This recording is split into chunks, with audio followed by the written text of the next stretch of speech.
We're going to call the Drainage Board meeting order, October 2nd. Mrs. Fontenot's going to lead us in prayer, followed by the pledge.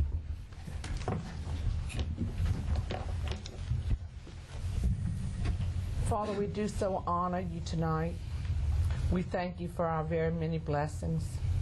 Tonight, Father, some of us on this council are sad for the loss of Russell Ayo that we lost this past week, who was a friend to many of the council and attended many meetings in the past. We ask that you be with his family today and throughout the rest of their life, Lord, as they mourn this fine fella that they loved. We ask tonight that you bless our troops, keep them safe, those that are abroad and those that are on the homeland. We ask tonight that you give us wisdom, give us knowledge, give us understanding, and give us the funds that we need to deal with the issues in Ascension Parish. We ask all these things through the mighty name of Jesus. Amen. Allegiance to the flag of the United States of America and to the republic for which it stands, one nation, under God, indivisible, with liberty and justice for all.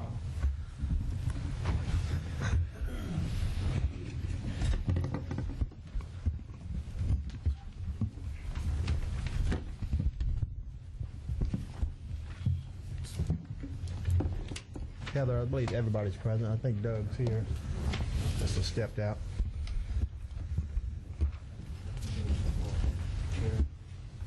Okay. Okay.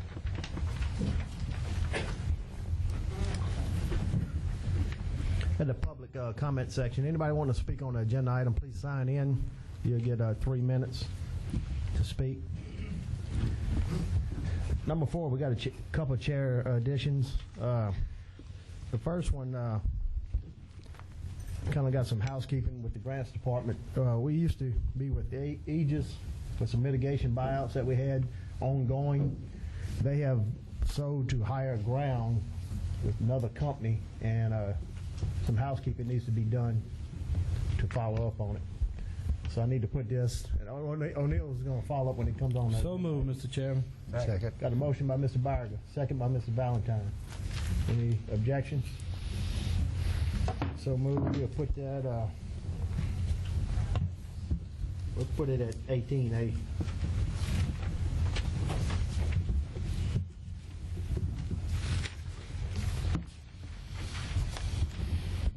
The other one, Bill has brought up several Manchac Plantation Drainage Project, permission to do projects at an estimate cost of $25,000 per site, total $75,000. I need to bring this up on the 2/3. Motion, Mr. Chairman. Got a motion by Mr. Dempsey Lambert. Second. Second by Mr. Adrian Thompson. Any objection? So moved. We'll put them all in a row. The next one is the task order contract. Environmental firms recommendation, Coastal Environmental, Delta Resource Management, and Riparian, Inc. Bill, that's... Yeah, I can comment, and it's in my report too. I'm going to get into in a few minutes, but as part of the core permitting process and the part of direction that the board wants to go in and doing some major projects along some of our major drainage channels. One of the things that we need to do is do a lot of wetland delineation and permitting, mostly wetland delineation. And these are 3 of the firms that we've used in the past. And it's just our recommendation, but again, it's only a recommendation that we look at these, but we need people that's all they do is delineation, so we can get a lot of this work done, so we can go to projecting some of this work. I hear a motion to put it on the floor. So moved. Got a motion by Mr. Shakespeare, second by Mr. Hillensbeck to put it on the 2/3. We have one more on the bills. Architect for addition to the pumping station. Authorization to contact other architects if Henry Chauvin is not available. Yes, sir, and this has to do with, again, the major work that we want to do to our pumping station for us, a place where the men can shelter in case of a storm, and also be doing our the structures over the drainage pumps themselves. We need an architect, and we, of course, would like to use Mr. Chauvin, but in the case that he is not, number one, give us authorization to contact Mr. Chauvin and get some information from him. If he's not able to do the work because of his schedule, that we're able to contact another architect. So moved, Mr. Chairman. Put it on the agenda. Got a Second. motion by Mr. Barger, second by Mr. Scheck's to put it on the agenda. We'll bring these up on the 7, 1, 2, and 3, right behind his report. That's it, the chairs, and anyone else has any? Number 5, acceptance of minutes of September 6, 2006. So moved, Mr. Chairman.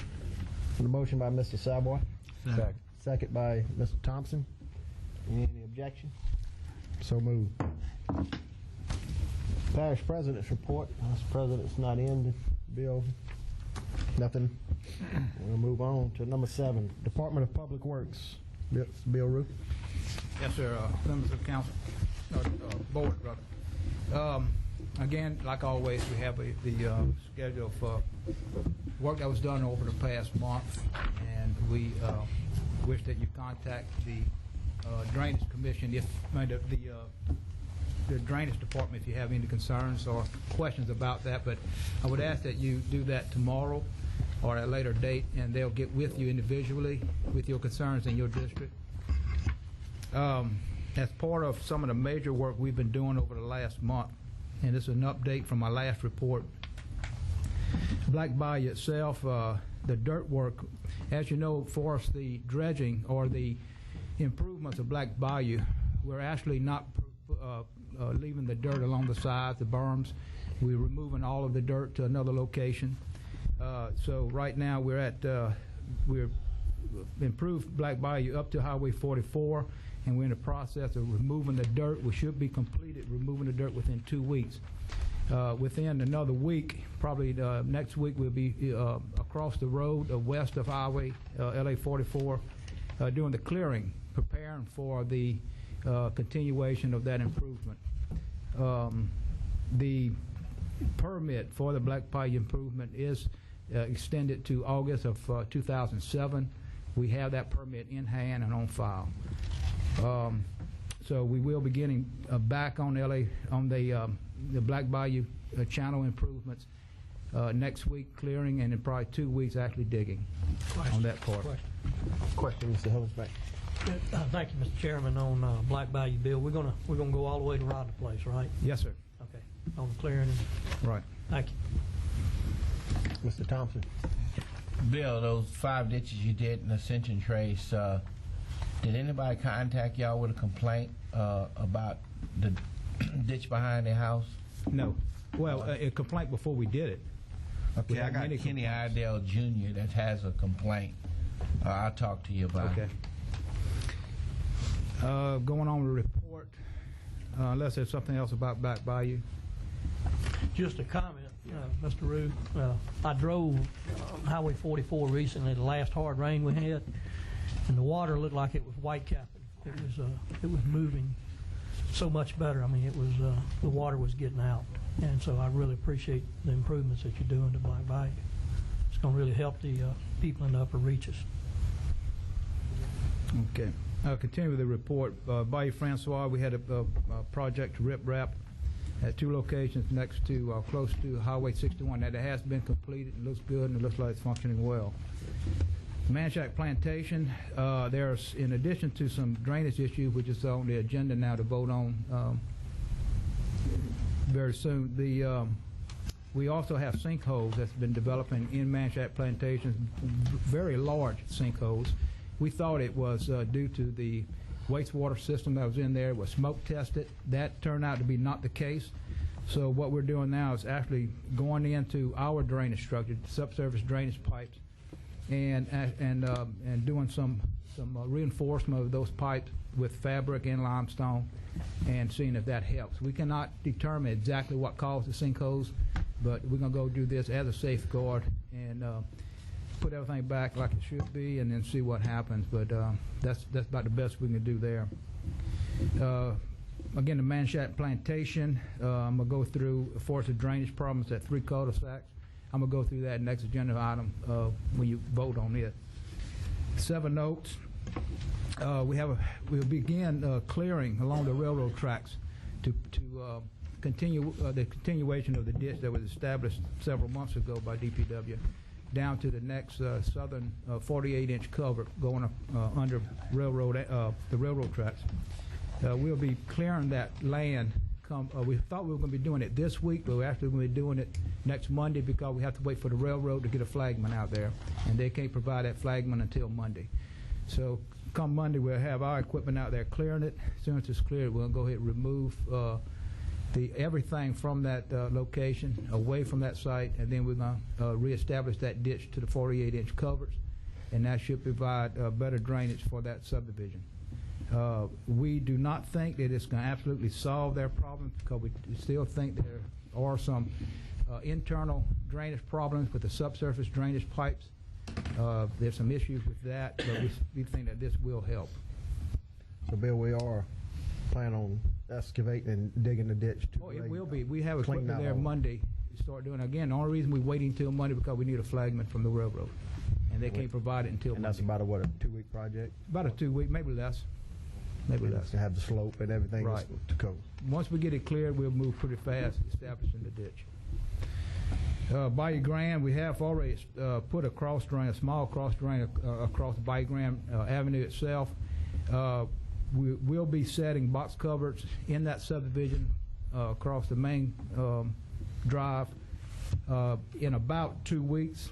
The main reason we're holding up on it now is we want to finish Cowcoat Road. We'll be setting the box culverts there tomorrow or the next day. The covers are on site right now. They're ready to be set. As soon as we set those box culverts on that roadway, we'll be going to Bayou Grand to set the culverts for that cross drain.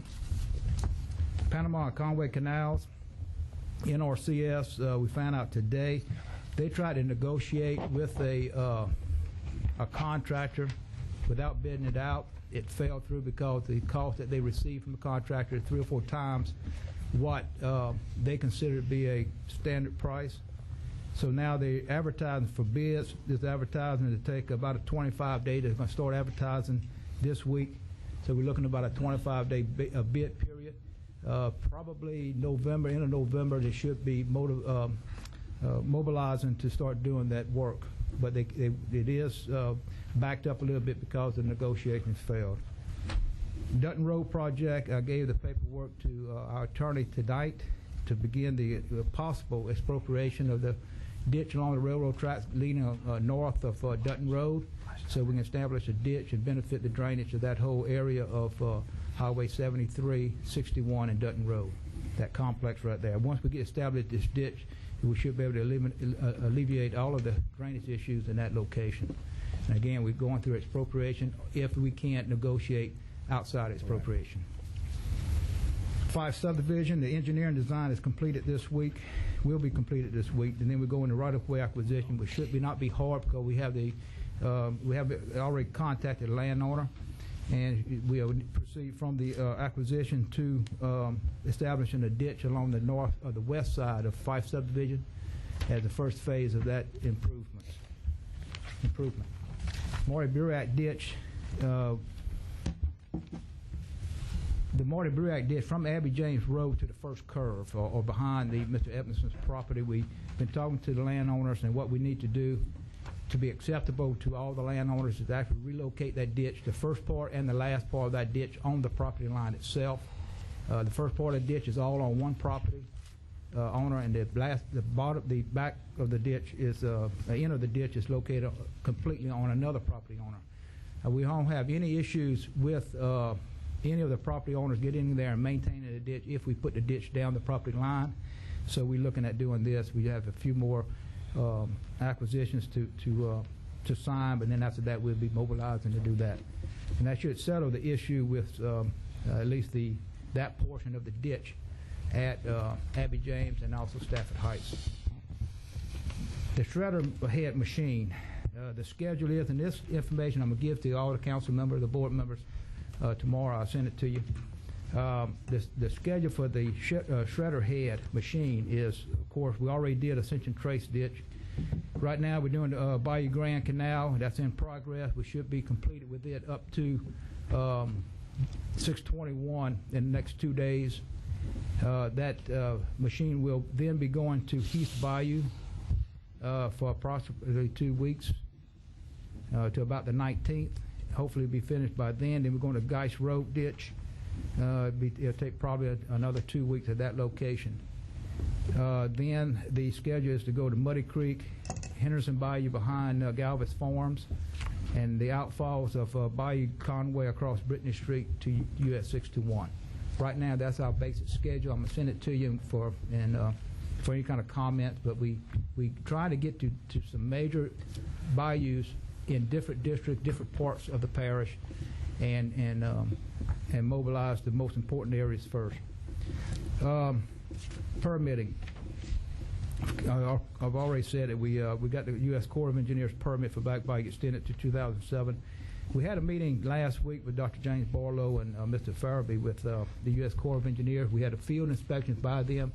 We've been talking to Dr. Barlow and really some good contact, some good conversations, dialogue over the last week. And I think we finally get to a understanding of what the parish needs to do and what the Corps will work with us on. And we've talking a lot about actually obtaining our own mitigation bank, or at least enter into a cooperative endeavor agreement with a mitigation bank where they're obligated to give us all the units out of it, and the Corps is going to help us. And that's another reason for hiring a consultant in environmental work to help us gain these credits.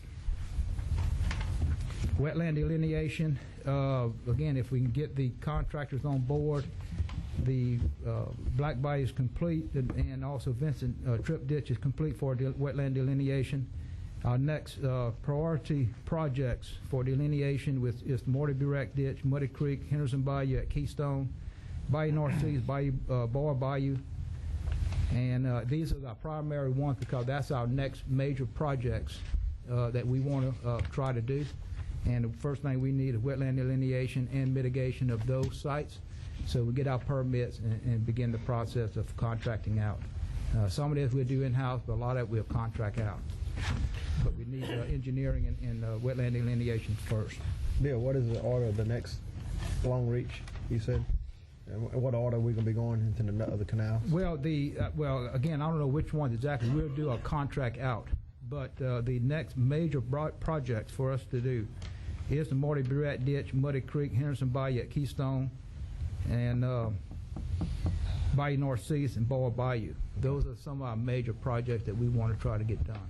And they weren't done in a number of years, and they really need a lot of work. All right. And that can be changed. It's a suggestion by us. You know, we can talk about the order in which they're done. A lot of it has to do with the delineation, wetland delineation, and mitigation of units, which one we can do first. But again, this is our suggestion. It can be changed. Marvin Bro Pumping Station. The injection pump, we're having a couple problems with the injection pump and the starter at one air compressor, but that's being resolved. And also an oil problem on one of the pumps, and waiting for Ingersoll Rand to give us instructions as per the rotation. Basically, everything's working order, everything's ready to go. We just tweaking everything to make sure that we that all of the machinery over there is top form. And again, we're going with the architect, if you vote on it tonight, to allow us to start getting some designs done on a secure area for the operators and also covering for the equipment. And that's both the Sorrento and the Marvin Bro pumping station. At the at the Sorrento pumping station, we did have a suction line problem. It stopped with the tire was in the suction line. We had to drain it down. We finally got the tire out of the suction line. It seemed to have been the problem for quite a while. And but everything's running fine now, and we're in good shape at that location. And basically, unless there's any question, that's most of the things that we're involved with right now. Anyone? Mr. Hummers back. Yeah, thank you, Mr. Chairman. Bill, I'm glad to hear you mention bringing up Muddy Creek. I'm really concerned about the upper reaches of Muddy along Charleston subdivision and adjacent or along Highway 930 in that area close to Prairieville School because of the flooding conditions there and with some additional developments we've had. Question I have is, do you know the status from DOTD on that culvert they're supposed to install on Jefferson Highway there at St. Elizabeth's Hospital? The contractor is involved or is responsible for putting that in, and the agreement between DOTD and the contractor has. Do you know what kind of time window we're looking at? Hold on. See you know.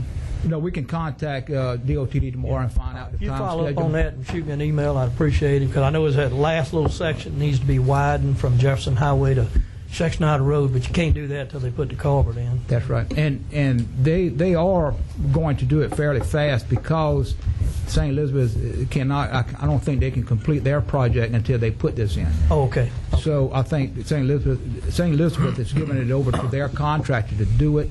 So I think it's going to be fairly quick. All right. Yeah, if you'd look at that, let me know. I appreciate it. Thank you. That's all I have. Mr. McConnell. Thank you, Mr. Chairman. This is just a quickie. Going to the drainage ditches that were cut the week of September 25th. I don't need an answer tonight, Bill. If you could just get someone to call me. The ditch that runs off of Knockan Road by Mr. G.W. Richardson's property, could you tell me just when it's going to be in the rotation to be cut? I know it's on the scheduled rotation. I'd just like to know when. And you can have somebody call me tomorrow. That's fine. One comment on that is that we reported at another meeting that we were going to. In fact, we did separate the East Ascension into zones. We have 5 DPW zones, and the drainage department has placed a supervisor over each zone. So you're going to have an individual supervisor who's going to be managing a zone, and that's all he's going to be doing. And he's going to manage the digging, the drainage improvements, and also the grass cutting. And all his personnel, his other supervisors, going to be hopefully talking to each other about their concerns of drainage ditches that wasn't cut or whatever. Again, these people are going to be working together within that zone, and I think it's going to help everybody out. So we will have, and I'll give you the list of the individual supervisors over each zone, and I'll give you the map of the zones, so you'll know exactly where they're working. Well, then, and when you call that information in to me, if you would also give me the information about who that supervisor is and what zone is what. When's that going to be available, Bill? Tomorrow. I mean, we did it already, and we're mobilizing and seeing how it works, but we'll give you the map. I'll send it to you tomorrow. Would you can just email it to me. That's fine. And the people that's in, I'll send it to everybody, and the people that's in charge in each zone. The Great, supervisor thank you. One question while we're on that, Bill. 5 zones. Do we have enough equipment and manpower for 5 for as digging and grass cutting? Right now, we're using them across the zones from one I think zone we to have the some other. in the budget Some of the for next year. supervision is going to remain in the zone. Okay. But the equipment is going to be rotating back and forth. But we're looking at amending the budget that's going to be coming to you very soon to reflect this change in our procedures. Good. To what it'll take to actually do more work in each zone and keep people more in each zone than rotating around. Mr. Thompson? Yes, Bill, I'm glad to hear that you got some movement with Fife subdivision. What's the date you anticipate getting started on that project? It's going to be should be ready to go within 3 to 4 weeks, and I have to check with the drainage department and see what's being scheduled ahead of that right now. Who's doing the engineering on that project? We did in-house. Okay. And cut sheets, everything should be ready by the end of this week. One other question: the bulkhead that was on the agenda a few months ago with coming through the city of Gonzales. What's the status of that? You're talking about the bulkheads in the city limits? I don't think we ever brought that back up for discussion, the drainage board discussion. Well, it came up one night when we didn't have anybody from the administration here to answer any questions. As far as I knew, that stretch was actually taken off of the project list.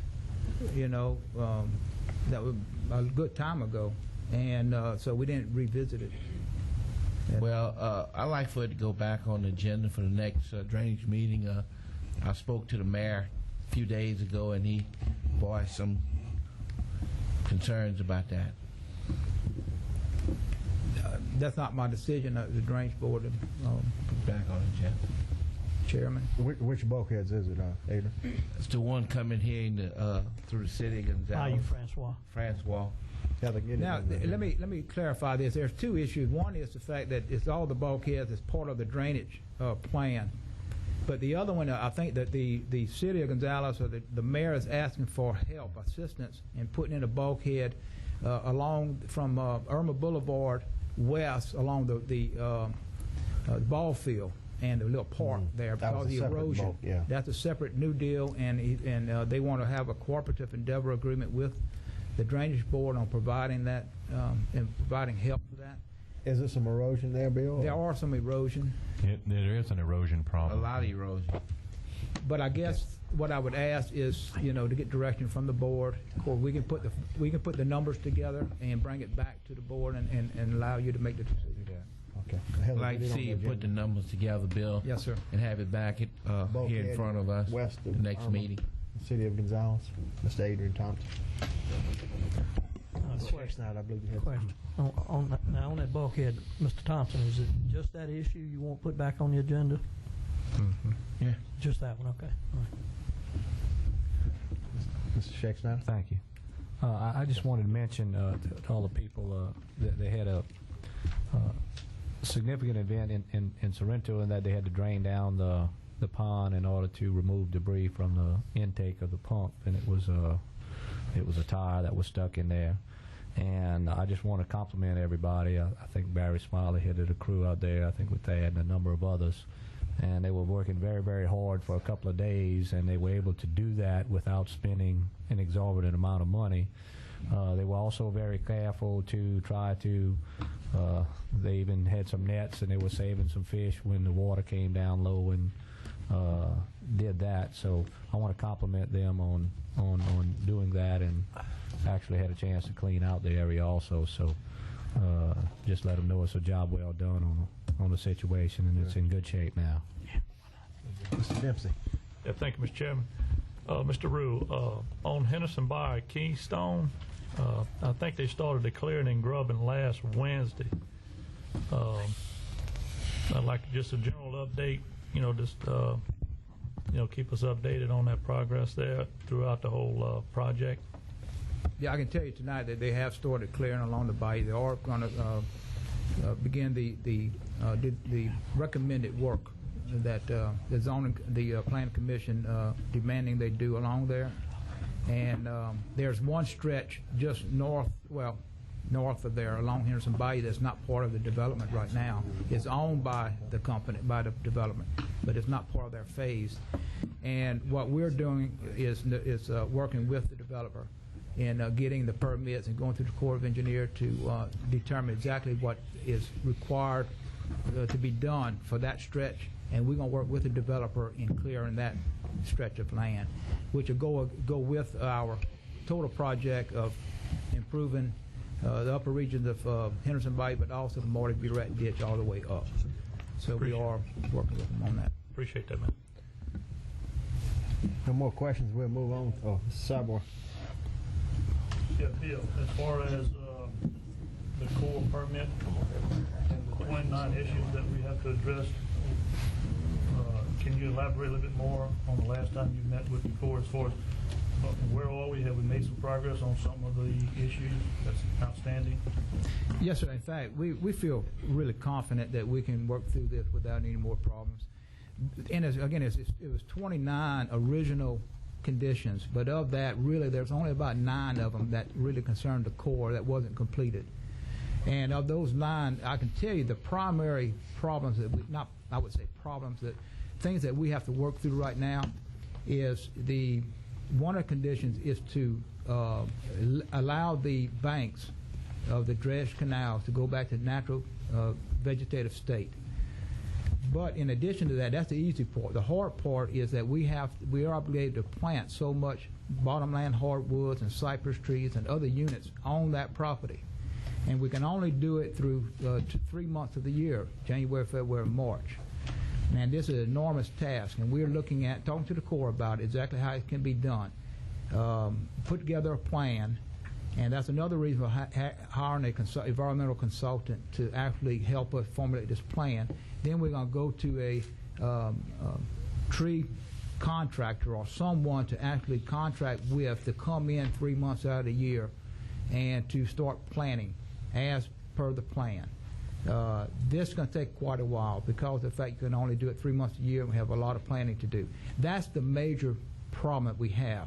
The other one is it's being resolved, and that is the as-built drawings and as-built determination of what we dug from that location to the end where we quit, and of the Bayou Francois and Back Bayou canals. And we're determining the mitigation units that we have to buy right now. And that's in the process. That's not really a problem. We will be coming back to you with the permission to acquire more mitigation units, and it's going to be a pretty good number. It's going to be a fairly large amount of money to buy these units, but that's not holding us back on anything. It's just a process we have to go through. So to answer your question, we are resolving issues. I don't see any problem. The as-built plans you're saying is not as big an issue now as it seemed to have been a month ago? It was, but we're working through it. We had some as-built, and we're having to provide more. But again, we're finally having a fairly good dialogue with the Corps and key members of the Corps now. So they're giving us time to put together the information we need to get to them,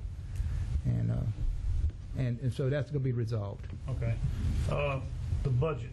There's a resolution passed by this board to get us the budget so that we, the Drainage Board, can approve it prior to the council approving it.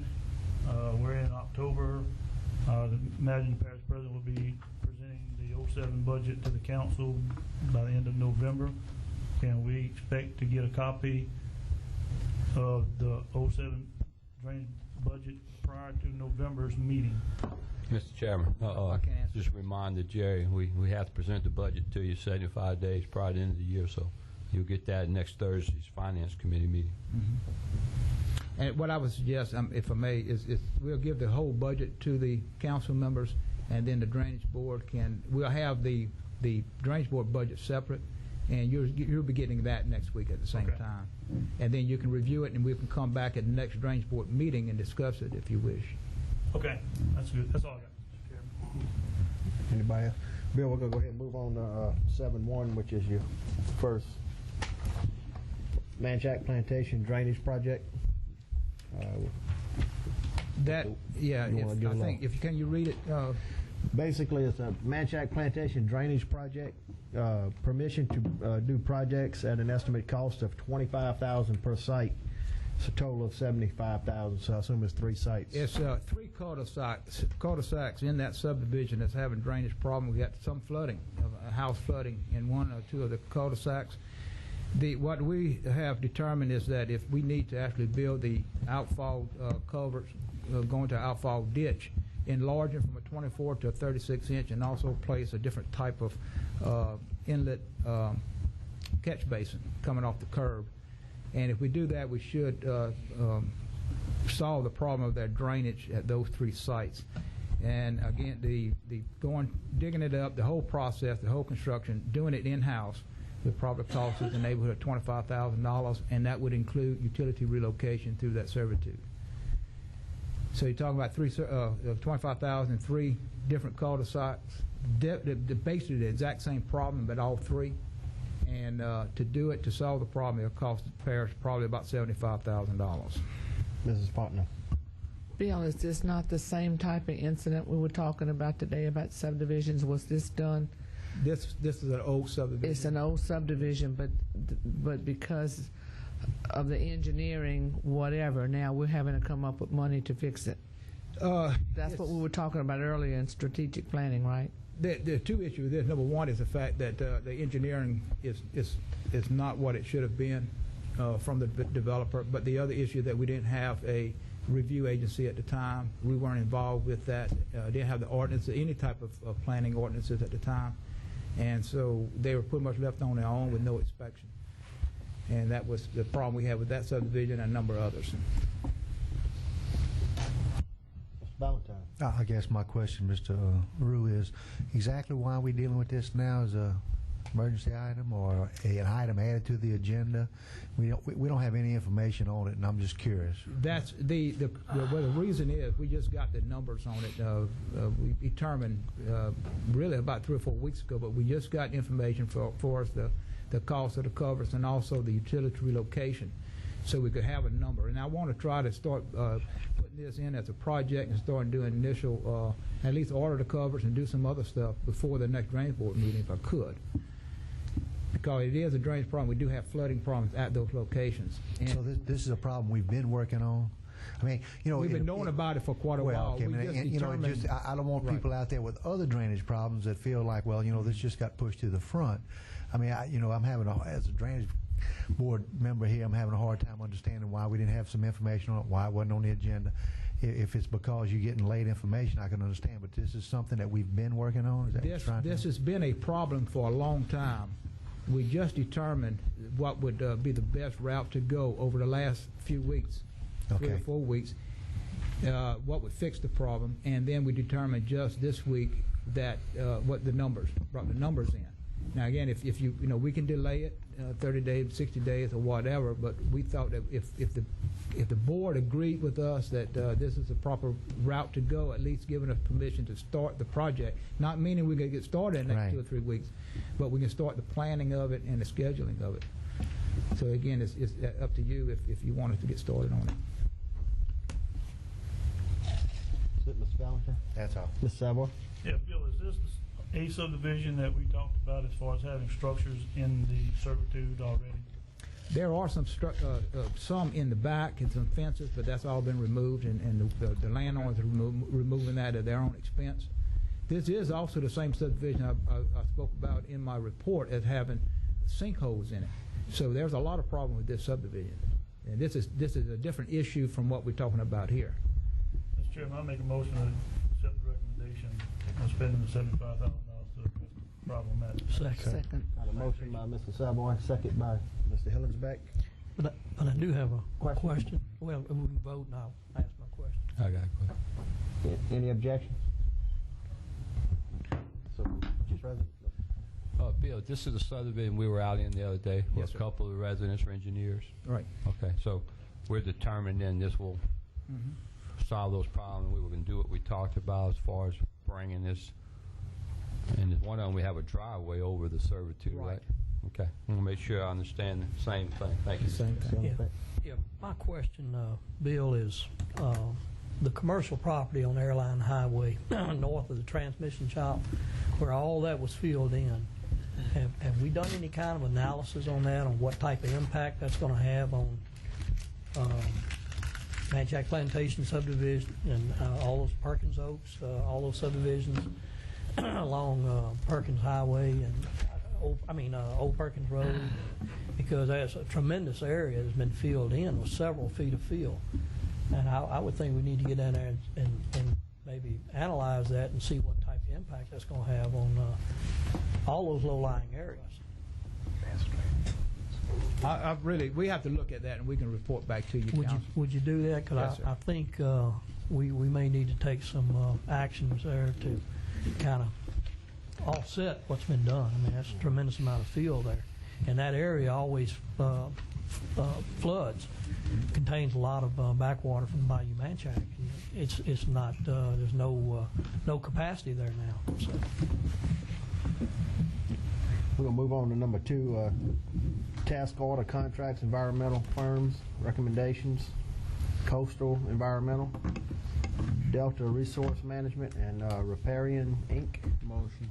Got a motion by Mr. Thompson. Second. Second by Mr. Dempsey Lambert. Questions? Savoy? Hold up.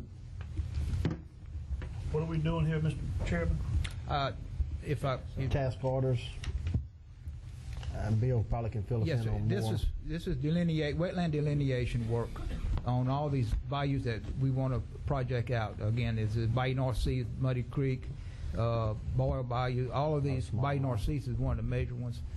And before we do it, we have to have wetland delineation to work on the permits and all of these issues.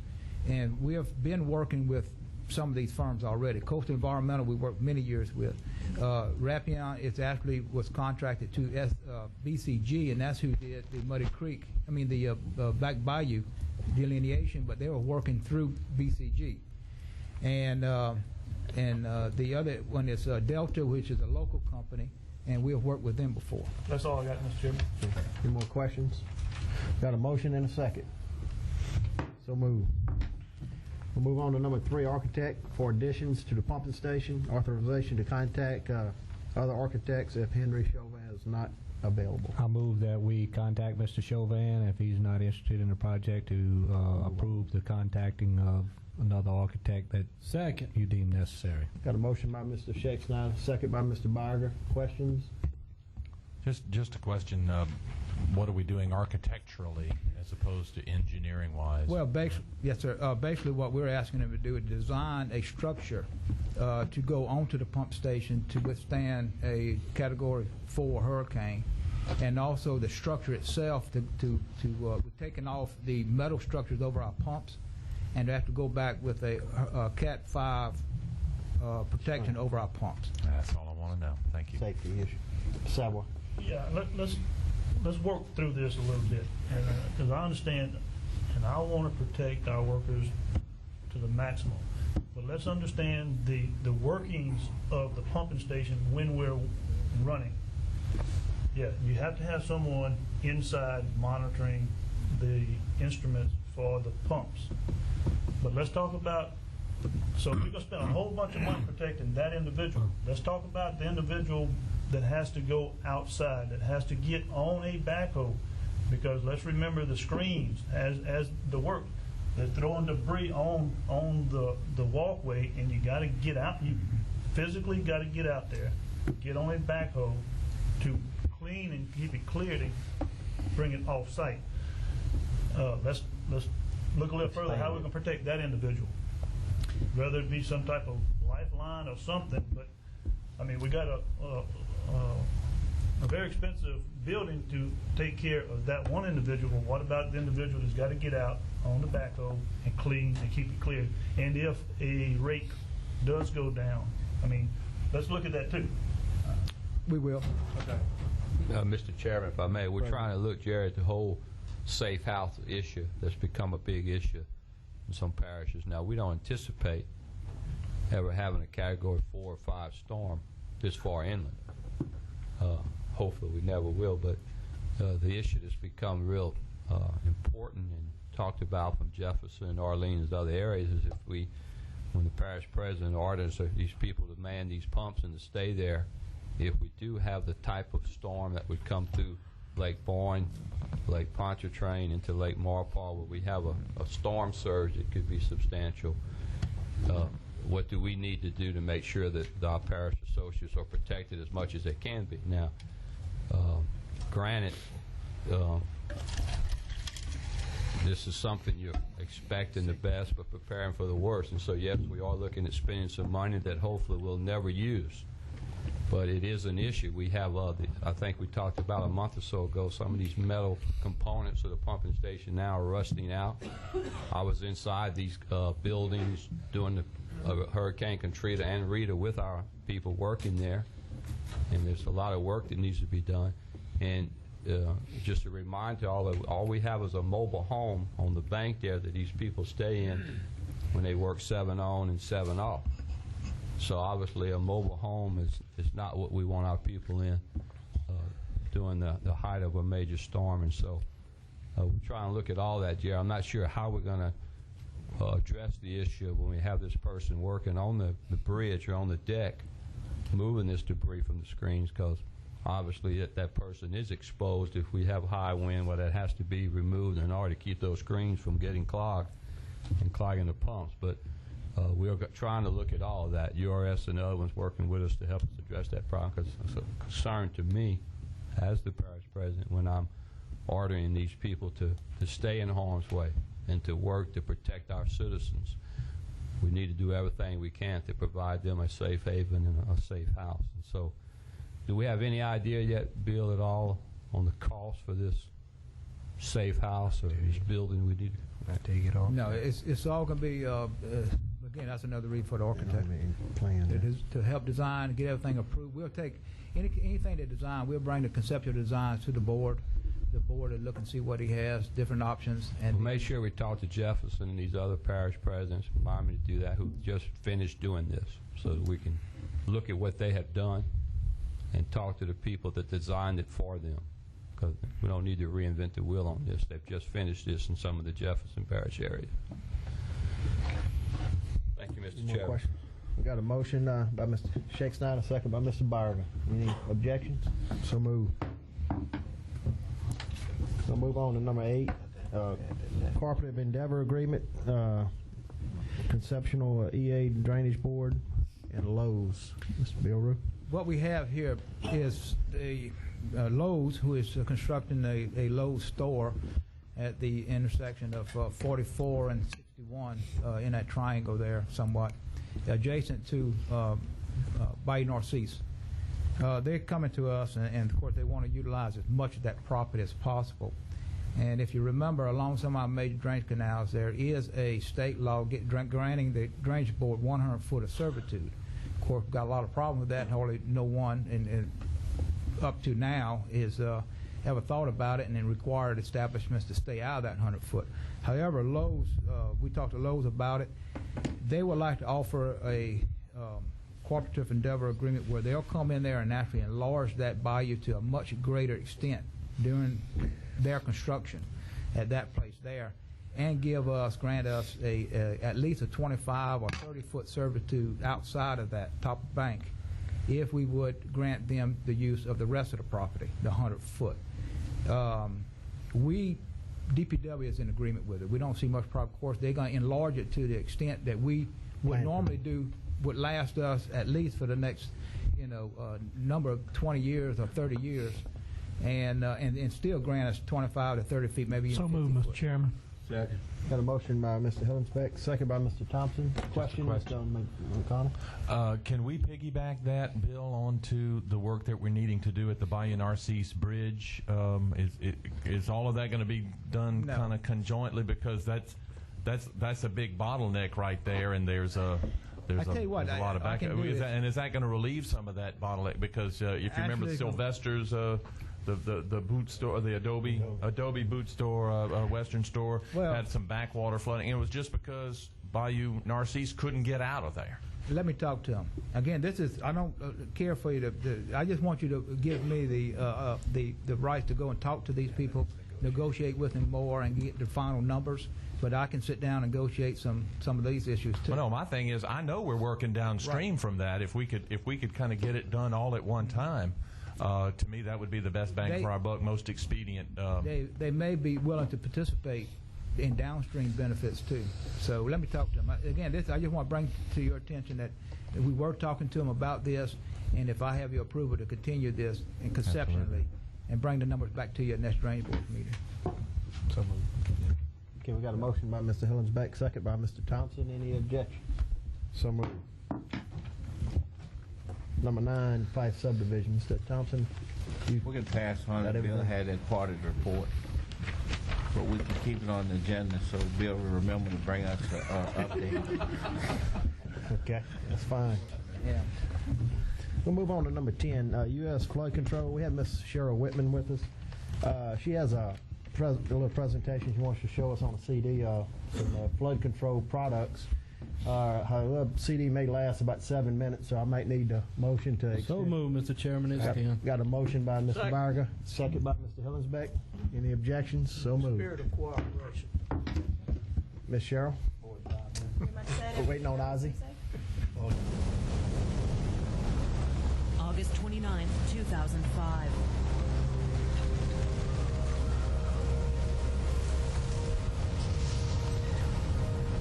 Hurricane Katrina slams into the American Gulf Coast. From Florida to Texas, entire communities are underwater.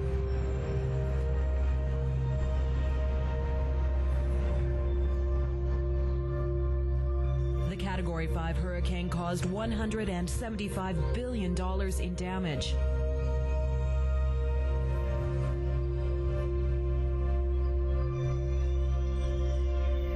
before Katrina hit land, emergency officials and local residents did what they could to prepare for the storm. Thousands of people filled thousands of sandbags to try and hold back the coming floods. Volunteers with the best of intentions struggled with 500-year-old technology like this. It's labor-intensive, slow, and bad for the environment.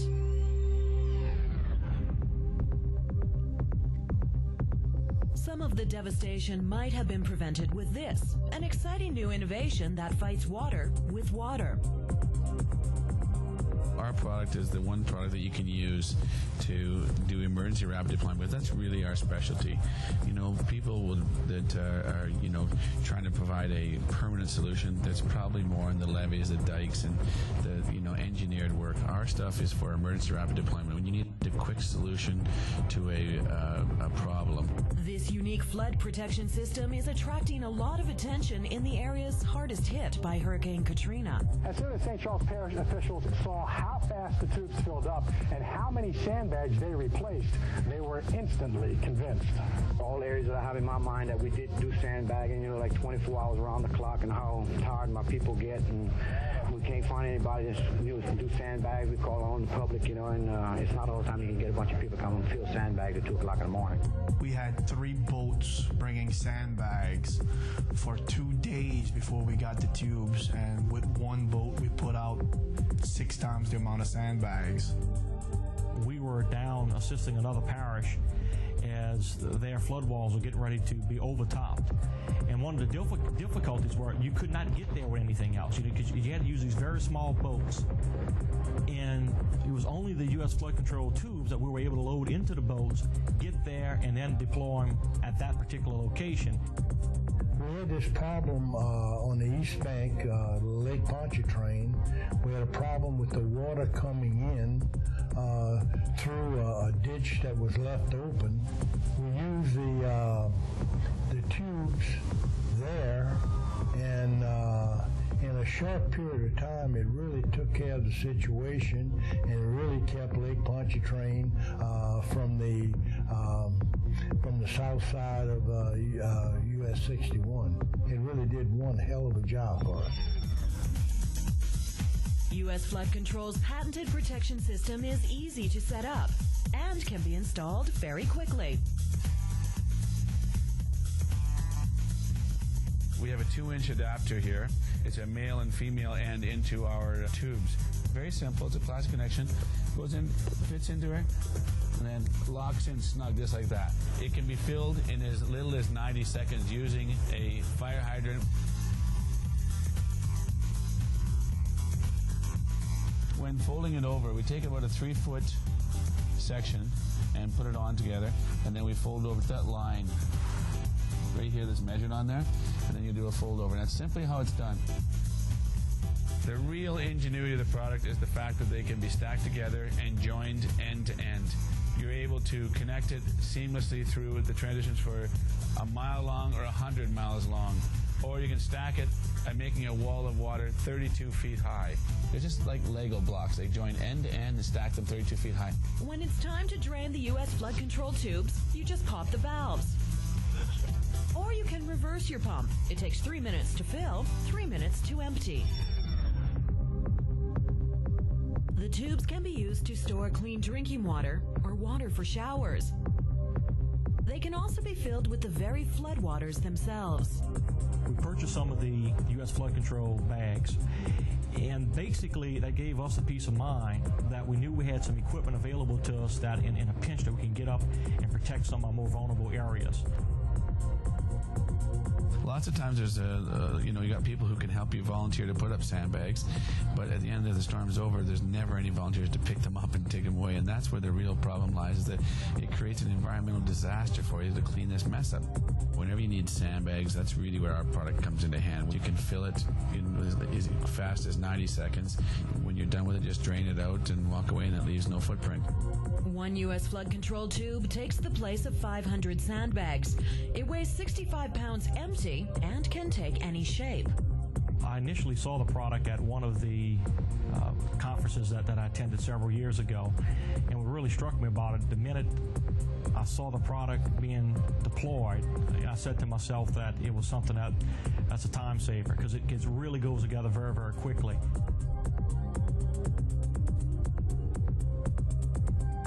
We used to top our levees after some of the levee failures that did occur. It performed very well as stopgap. We were well pleased with it. We were well pleased enough to buy X amount of miles of flood control. The levee system that we was working was probably about 6 miles that it was topping over. So once we put one tube, we was already at the level that we had sandbags. So once we put the next layer, we was well above, and it just completely, it actually gave us a point of, the light at the end of the tunnel. Holding back water is just one use for the U.S. flood control system.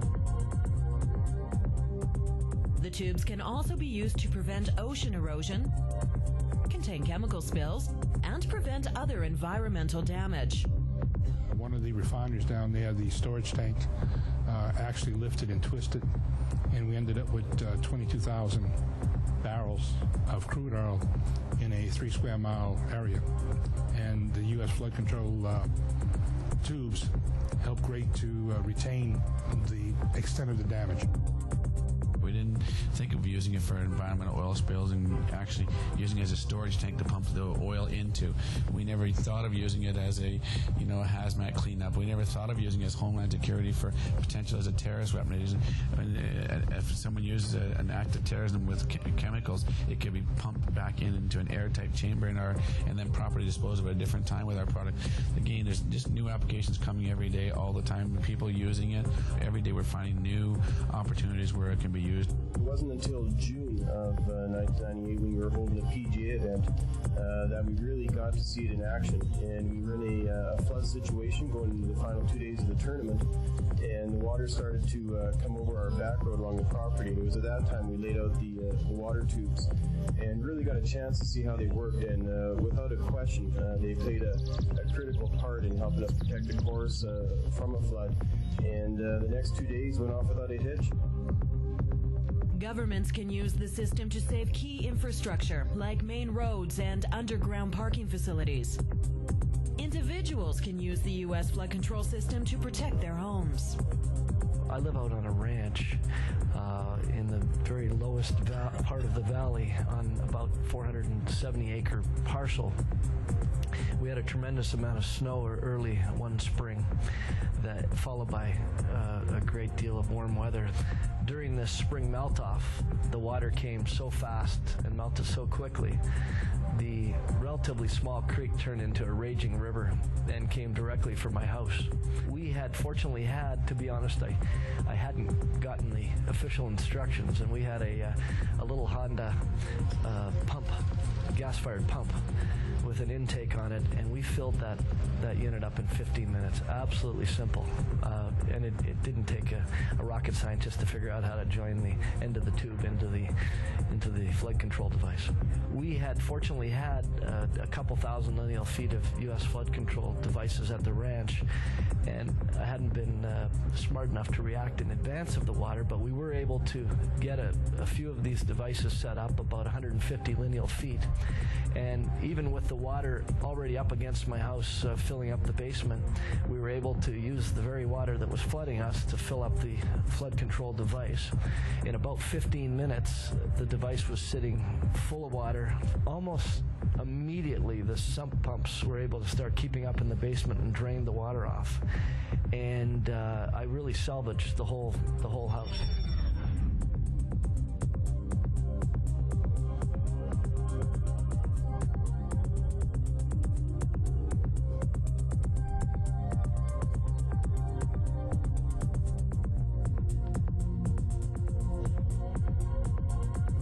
The tubes are about 1/3 the cost of sandbags and come with a 5-year unconditional warranty.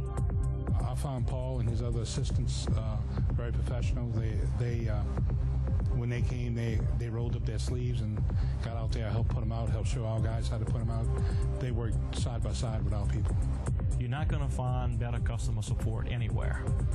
I think U.S. Flood Control tries to understand your needs, your problems, and assist you in getting the equipment you need, training, expertise, and helping you purchase, the number and, the type of equipment that's necessary to fulfill your job. This is a perfect opportunity for you as a homeowner, as a business owner, as a government out there who's watching this, that you need to be able to purchase this product or rent this product.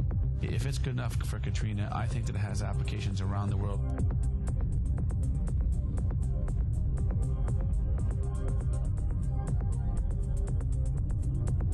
Emergency rapid deployment. Call now.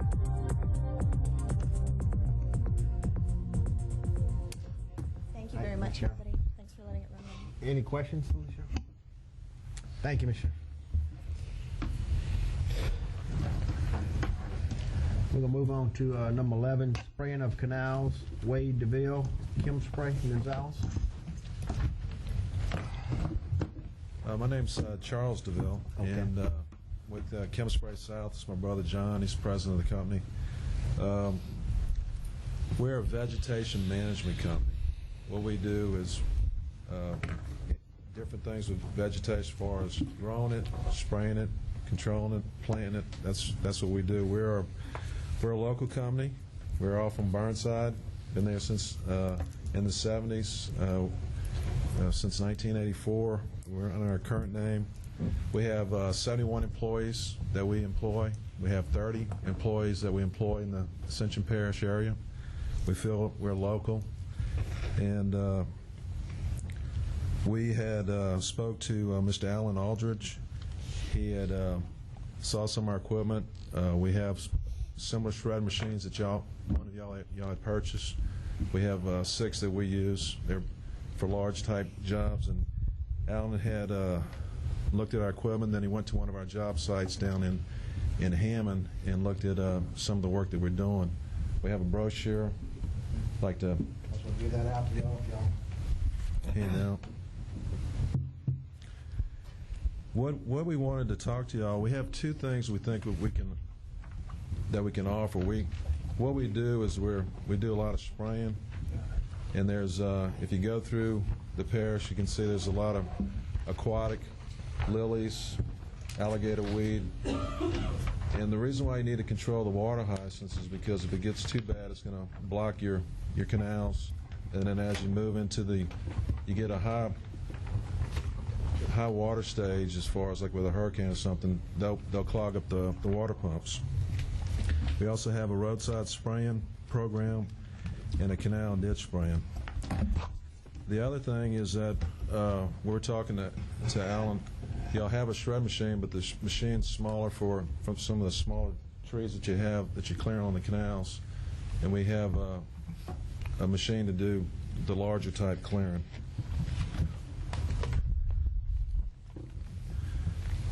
Currently, we're working for Tangipahoa Parish. We're doing their some drainage canals. We're also doing Jefferson Parish. We do their spraying of their canals. We also do East Baton Rouge. We do their roadside spraying. And we also work for the state, doing their water hyacinth spraying on the state program. And we also do some spraying for the federal government on water hyacinths. What we have to offer the parish, if you want to get into immediate impact to go ahead and work on the water hyacinths, you can piggyback off of some of the state contracts that we have, state pricing with the state and also with the parish. And we know that we're local, and if you have any questions, we'll be glad to answer. Any questions from the board? Well, we've been having this discussion about the water lilies and canals that we have, major canals that end up at the pumping stations, and trying to keep this clear. And what are there any recommendations coming from people in this type of business that has to keep this cleared so that we don't have this problem where we're getting to the point at this point right now where everything's multiplied so much where we pretty much have clogged up streams?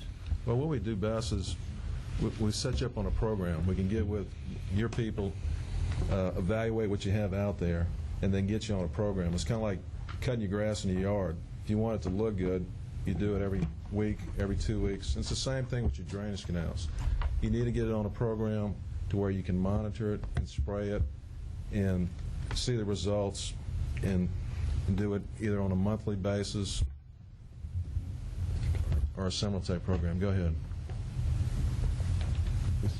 Well, I mean, and one of the problems is that the stuff once it gets started, it grows so fast that if you don't keep on top of it before you know it, it's caused a big problem. And then when you try to address it and kill it, then you're killing a large amount of it, and it goes to the bottom. You have fish kills, you have other problems, and we need to do that before it gets to that point.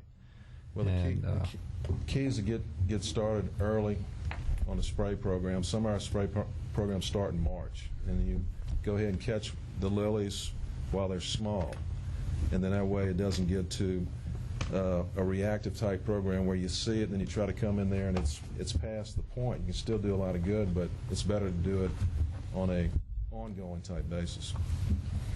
That's all right. Mr. Thompson. Yes, what happened to an area like New River where somebody went in there and sprayed all the lilies, and they just right across from Welch Funeral Home, all the lilies in New River have died. They're dead. It's too late. Is there a piece of equipment could go in there and scoop all those dead lilies out of there?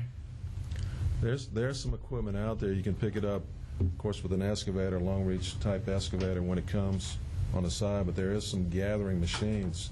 But it's called a mechanical harvester, and it's very slow and cumbersome, but it can be done. The quickest way again is to stay on top of it with a spray program. Once it reaches that point. So I guess all those dead lilies would eventually wind up down at the pumping station. Down at the pump station or just sinking. Mr. McConnell. Yeah, it's in that harvester back behind my house too, Mr. Thompson, because I got a bunch of nasty dead lilies as well. I'm looking at your brochure, gentlemen, and I know the work that you do in terms of spraying the canals, but there's a picture here, and it looks like interstate highway, and I see treated plant growth regulation versus untreated, and it looks to be, is this, can you elaborate on that? Is this something that you sprayed that to kind of contain the growth of the grass? The secret on a good spray program is y'all do a lot of mowing, of course, and what you want to do is you want to put distance between the time that you mow it and then when you mow it again. And the way to do that is after you mow it, about 7 days, is to put a plant growth regulator at light rates to hold it. And you keep that mowed look for an extended period of time. You can get up to 60 days at that look, and then you start getting your growth. But it's a great program. Well, I'm very interested in that because I think in a lot of the ditches and some of the things that we've been spraying on, we're using Roundup or other chemicals like that just kills the plants. Yep. The roots are gone, and then we have an erosion problem. That goes along with that.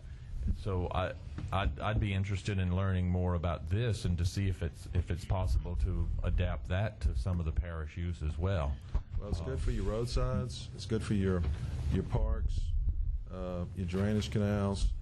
Where what you're looking for is your complaints you're getting is from tall grass, and the key is again to get it on a mow program and then to spray close, and you keep the grass down without killing it. Without killing it, correct. And that's where you come in with the applications. All our guys are certified, Department of Agriculture. And the calibration when you're spraying, it's easy to kill everything dead, but it's not. It's a more finesse job to do what you're seeing in those pictures. It takes a lot of talent to do that. Mr. Chairman. Yeah, I'd recommend that we let these gentlemen get with DPW, Mr. Rue, and Mr. Allred, and let them look at it and then come back with a recommendation. Yes. I'd also, you also do the shredding and maintaining canals and things. Can you offer some options on that and costs, so that we can take a look at that also? Because apparently, from what we had tonight, we have a substantial schedule that we're doing, and I'm sure they're going to do a very good job, but it's just the tip of the iceberg. And so if you can get with them and see if we can tag along with what we can do, and try to get ahead of this problem. And what we do best is we complement what you're doing. We work with the parishes as ongoing. You may have an ongoing program, but there's so much work going on that we're local, that we can add an immediate boost to your workforce with trained personnel that's local, that know the people, that know the areas. It's a lot of less supervision working with us, because a lot of people live in the parish. They know the canals. They hunt and fish and know the areas. You can start right in your backyard and ball by. Appreciate it. So, Bill, work with them. And yes, we've been talking to them, and we're looking at contracting out a number of projects, and looking at the cost benefits of going with a spraying program on some of the ditches. But let me correct one thing. We do have a system. We do use Bermuda release. We don't spray with Roundup. And we do have a rotation of trying to have a 7-day rotation behind the cutting. This has been in effect a number of years now. The problem is the mixture and how much you spray it and how you mix the chemical, and I think that's been our problem, in that it's not causing a release of Bermuda, actually killing everything, and that's been we've been having a problem with that for a number of years too. So we do have a program, but it's not working like it should, and we're willing to look at our alternatives. Appreciate it, guys. Thank you. Moving on to number 12, resolution from the Drainage Board on the drainage issue regarding Wesley Place subdivision. This is something I'm bringing up, happened to be in my district. I'd like it, this resolution should be to recommend that the Planning and Zoning Commission not grant the reconsideration of Wesley Place subdivision until the developer can resolve all drainage concerns of the Engineering Review Agency and the Department of Public Works due to existing flooding problems of Black Bayou in that area. So I'm hoping I can get a motion. I'll make that motion, Mr. Chairman. Motion by Mr. McConnell, second by Mr. Hillensbeck. Any objection? Object. One objection. Question. What are the drainage problems? Can we find out what are existing drainage problems? Yes, sir. The primary problem is the fact that, of course, with the drainage regulations we have in force right now, it has to do with containment of the surface water in that subdivision for us, like we were talking about at the meeting. What's happening there is that it's actually a storage place for headwater coming through it, and before it goes across Black Bayou and into another part of the drainage basin and causing a problem down there.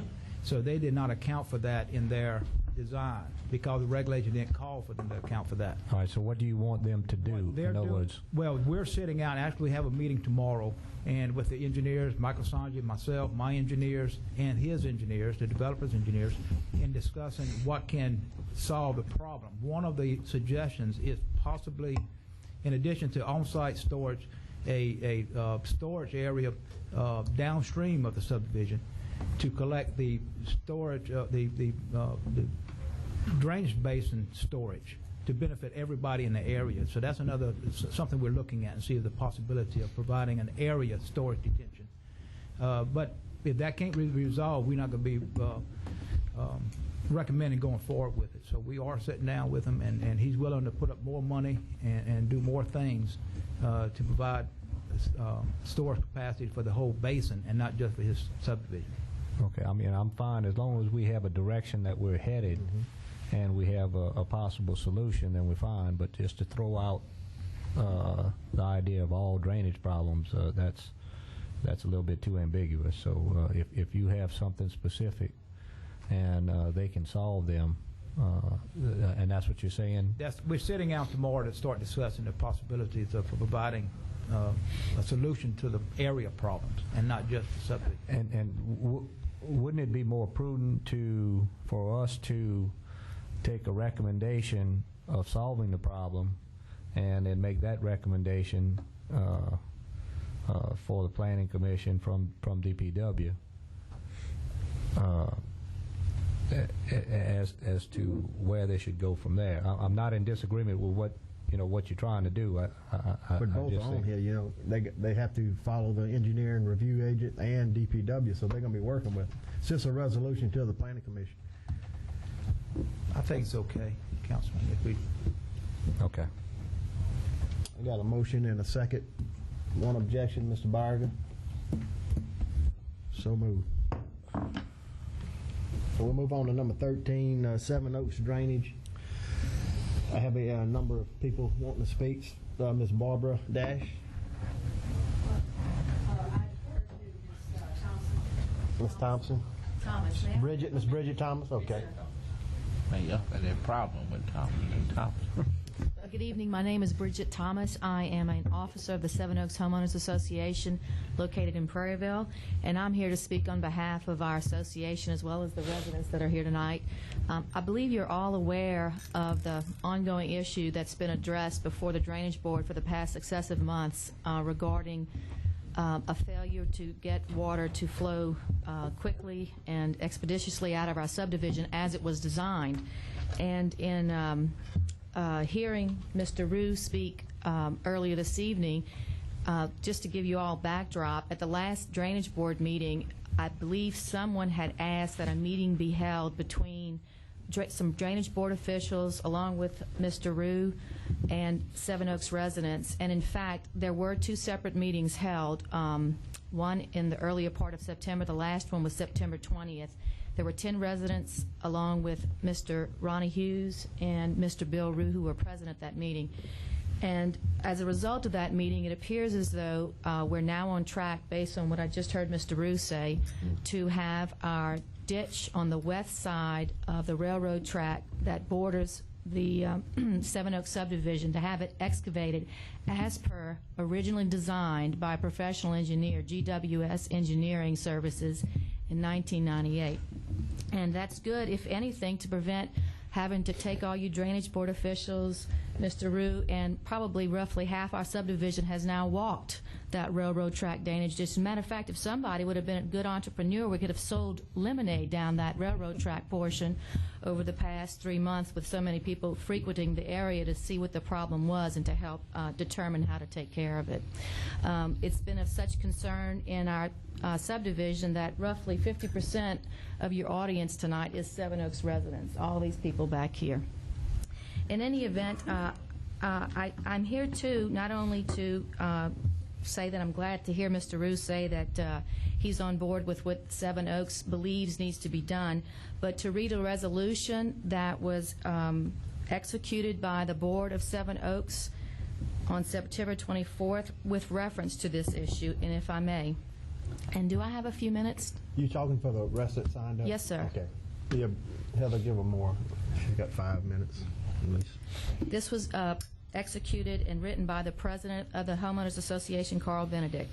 I, president of Seven Oaks Homeowners Association, Inc., a corporation organized under the laws of the state of Louisiana, the association, do hereby certify that at a meeting of the board of directors of the association, the board, held in accordance with its governing instruments on the day of September 24, 2006, at which a quorum was at all times present and acting, the following resolutions were duly adopted, and that such resolutions have not been amended, rescinded, or revoked, and do not conflict with any of the provisions of the governing instruments of the association. 1. Resolve that the board acknowledges, as per Article 6 of the Articles of Incorporation of the association filed into the Ascension Parish Clerk of Court Records in the state of Louisiana, the purpose of the association is to provide for maintenance, preservation, and architectural control of the residence lots and common areas within all filings of Seven Oaks at Oak Lane Farm Subdivision. And it is further resolved that, 2, the board acknowledges, as per Part 2 of the Directors, Section 9, powers of directors of the bylaws of Seven Oaks Homeowners Association, Inc., filed into the Ascension Parish Clerk of Court Records in the state of Louisiana, the board has the power to manage the business of the association, And it is further resolved, 3, that as of today's date, September 24th, 2006, the Board of the Association is currently composed of 6 board members whose names are Carl Benedict, Harvey Brooks, Stephen Baugh, Barry Boudreaux, Doug Lee, and Mike Tucker. And 4, resolved that the Board acknowledges, as per the bylaws of Seven Oaks Homeowners Association, Inc., a majority of board members constitutes a quorum, or presently 4 board members, given the fact that there are 6 current board members as of today's date, September 24, 2006. And it is further resolved that 5, the Board has determined that the original drainage plan for the Seven Oaks fourth filing, as shown in the drainage layout portion of the plan and profile of proposed street improvements and drainage and sewage facilities for Seven Oaks fourth filing, as recommended by GWS Engineering on February 9, 1998, by professional engineer G. Wayne Sledge, mandated that on the west side of the KCS railroad track, starting behind Lot 33 and running south to Lot 161, that this is, quote, that the existing ditch is to be cleaned, deepened, and excavated.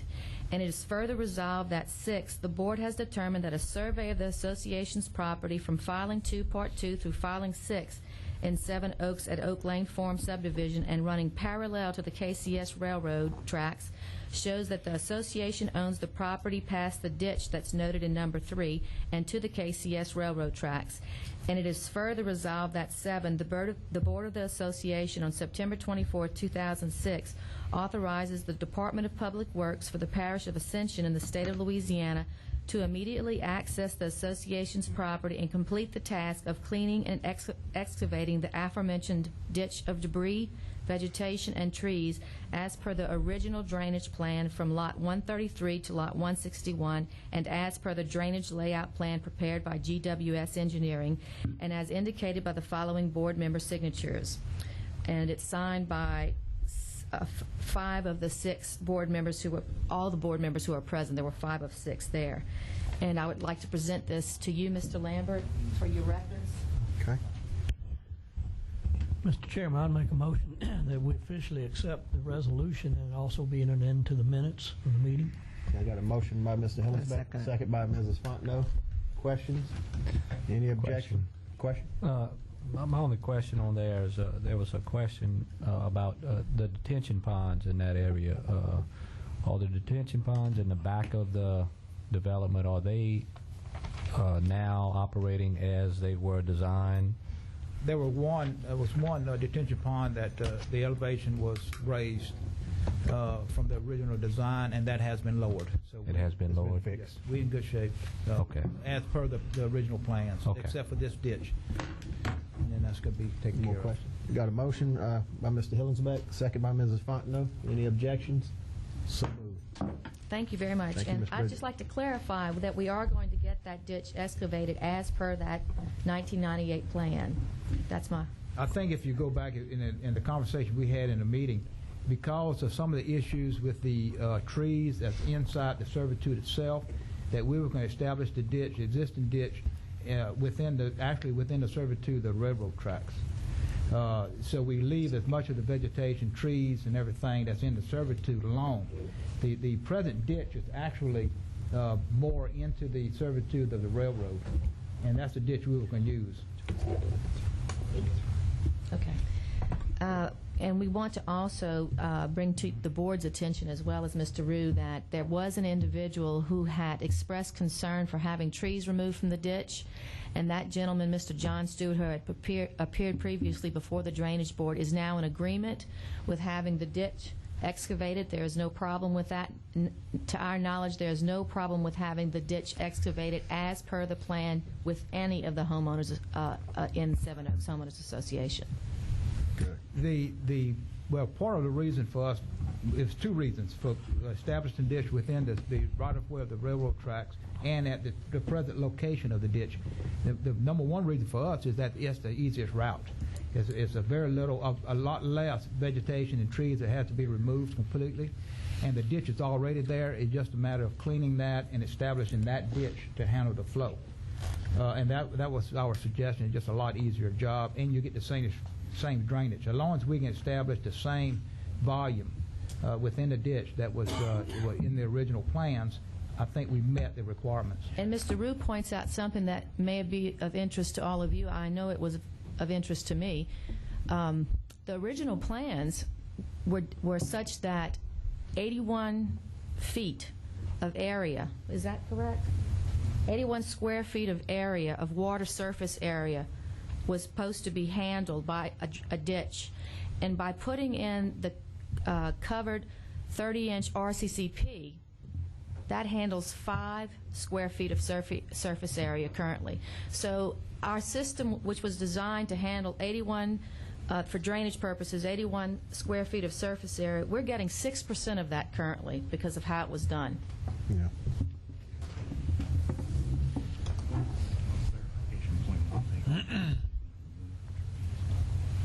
Right. In our discussions with Mr. Hughes and Mr. Rue, it was also our understanding that some trees that were some of which, I think there were 4 that had been identified, were approximately 2 feet in diameter.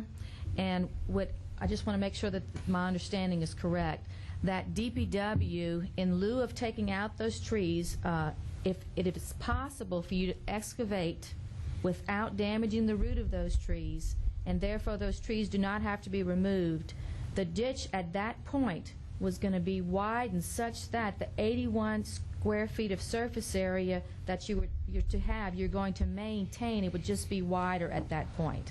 Is that correct? That's correct. And after further review, it looks like there might be able to do that with 1 or 2 trees, but basically most of the big trees right in the middle of the ditch will have to be removed. Okay. Yeah. Okay. All right. Thank you so much. And I really do, I'm genuinely appreciative of all the time that you've given Seven Oaks. Thank you all. And thank you, Mr. Ruth. We'll move on to number 14, report on contracting out work versus work done in-house. Mr. Schexnayder. Well, and it's just an ongoing thing, just to continue to get reports because of all of the work that we have to do since, especially since the hurricane, and trying to get back up to speed with all of the projects. And Bill, is any other thing? Well, the main thing is, like with Chem Spray tonight, we were in discussions with them and also looking at contracting out some other things. Our primary deal is with drainage, is cleaning the bayous, and with both vegetation and debris. And again, this is what our prime contractor we're talking to is Chem Spray on that. Now, for just miscellaneous projects, what we'd like to do, and we haven't been able to look at it to a great extent, is actually putting together several little projects together and contract it out. But now we're just trying to determine what those little projects should be. Yeah, because we have a number of large laterals that it'll take a long period of time to get to, and that will contribute to some of the problems if we at maximum work. I mean, the other issue, and we talked about in the report, is the fact of what we have to do prior to subbing this out. And if you remember back in my report, we need to delineate, get permits, to do all of this stuff. And then once we get to the point where we're actually able to actually turn dirt, contract it out, we'll sub most of that out. So again, we're working towards subbing out the major projects, but we need to get to the point we're able to do it. Just keep us informed. And Bill, I'm sure with the way we're rezoning and with the 5 zones and maybe beefing up some of the staff in them zones, that's going to help, move some of these projects along a little quicker also. Any other questions? We'll move on to number 15, ad hoc committee for drainage manager, Mr. McConnell. Thank you, Mr. Chairman. The ad hoc committee did meet last week. All committee members were present. Mr. Schexnayder, Ms. Fontenot, Mr. Byriger, myself. We had Mr. Rue was present representing the administration, and we even had a couple of members of the Fourth Estate join us as well. It was pretty lively. It was a pretty interesting meeting. Kind of like we did a little bit earlier tonight with strategic planning. I didn't allow enough time to complete that meeting, because there was a lengthy discussion, and pretty much the result of it was that we agreed to disagree. We did not come to any kind of conclusions on that particular meeting, but we did decide to set additional meetings. Mr. Sheikh Snyder has agreed to kind of sketch out what it is that he's actually proposing to do in the form of an organization chart.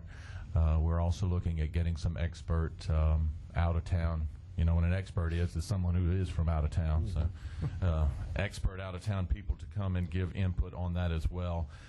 We do not have another meeting scheduled, but we're probably looking at something, say, next week, because we had a couple of things this week, so we weren't able to attend them. But we have been dealing with it. We're working on it. We just don't have a recommendation yet that we can come and present. We're hoping that at the next Drainage Board meeting we will have more information for you. Thank you, Mr. McCall. Move on to number 16, update on Panama Canal and Bayou Conway cleaning. Mr. Sheikh Snyder. Well, I think you gave that report already. Can you tell them that if they can't find anybody, we have somebody that they can get that is available? So just keep us informed. Keep it on the agenda next month, and we'll see where we stand. This is that's good. This is Boudreaux and Worthy Road of the bayous. You got that, Heather. Keep it on there, Jim. Okay, we're going to move on to number 18, response to Parish President's report on September 6, 2006. Excuse me, Mr. Chairman, we skipped 17, I believe. Yeah, sure did. Sorry about that. Status of major laterals in Brittany, Sorrento area, and Boyle Bayou. Mr. Sheikh Snyder. Again, that was some other things that we had been discussing for a number of years, and we just want to keep it in the meetings, and you did report on it in the report, and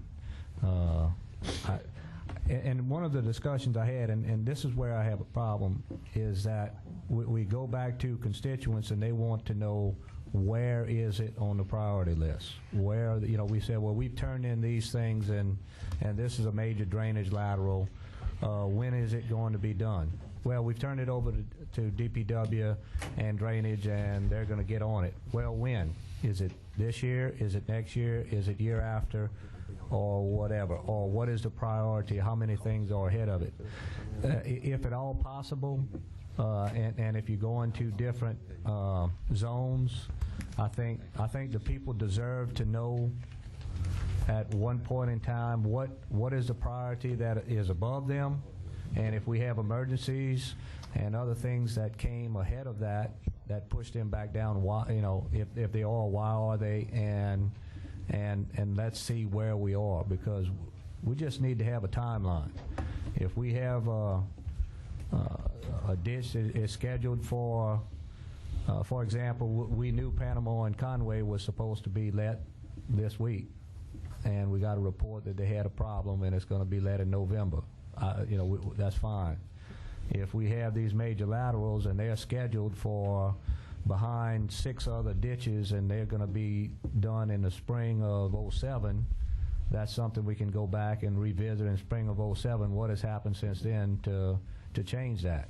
But from the spring of '04, these same ditches we've been discussing and everything, and we still have the same problems we had before as to why they're being done, and no one is being able to come back and give us a schedule as to where they're going to be and what's ahead of them. And I think everybody has been very patient from the hurricane, and we've had flooded homes, and we've said go take care of those priorities and everything, but I would just like to see some type of priority where we know it's behind these. If it's 40 of them, we know that at the point in time when they're done, we're going to get into there, and if something gets up ahead of them, we explain why something went ahead of those issues, and I just think it's fair to the people to know. And in response to that, Mr. Chairman, the fact of the matter is we do need to get better at scheduling, planning, scheduling, and that's one of our goals beginning, in fact, before now. The last couple of months I've been more involved with it, and we are going to set criteria for us planning. We are going to set a procedure in breaking the schedule. And in essence, the only way a schedule is broke is if I give authority to break the schedule. That cannot be done with anybody else once a schedule is established and agreed to. But we are working out the details of more planning and scheduling and reporting to the Drainage Board. I appreciate that. Thank you, Mr. Chairman. Yeah, thank you, Mr. Chairman. I missed an item, Bill, under your report, agenda item number 7. Do you know what the status is on Cotton Bayou on the drainage concerns, the flooding in that area off of Van Broussard, David Drive? Right. Well, one thing is the bridge. A bridge crossing Cotton Bayou needs to have better volume and more volume to it, capacity. So the bridge on David has to be changed One out? of the bridges, and I think it's just on the east side of the road, isn't it? Anyway, we got one of the bridges that needs to be capacity enlarged, and we're working on designing that. You got any idea as far as a time frame that we're looking at? I can send you a response tomorrow to see If you where do that, it I is. appreciate it. And also, we're looking at shredding, doing some shredding work going west on Cotton Bayou instead of actual cleaning or clearing. All right, I appreciate it. I noticed some people have been waiting for some time on something being done in there. Thank you. Okay, now we're going to move on to number 18. Response to Parish President's report on September 6, 2006. Mr. Jerry Seymour. Thank you, Mr. Chairman. I believe everyone made the September drainage meeting with Parish President, read a report to us. In his report, he says, before you react to my comments, I ask that you take some time to reflect on them. I ask that you take your time and then personally visit with me to share your thoughts. I thought that was interesting. That in itself means that he did not give us the opportunity to talk to us separately in private. That's the first thing. Second is, so that's what I'd done. I sat, if you remember last meeting, I said nothing. Parish President went through his whole report, and I said nothing because I yielded his request. I said nothing, I'd come back. Now, so far as me coming back and getting with him in person, I felt like since he elected to attack this board in public, I would respond in public meeting. And I do call it an attack. After reviewing it and looking at it, I asked the question, why? Why did he feel compelled to attack this board? And the only thing that it says is that to him, the meeting of August meeting was the worst since he began public service. I went back and I watched the August drainage meeting. And if you go back and you look at the August drainage meeting, there was one issue of controversy or one issue of serious concern and discussion.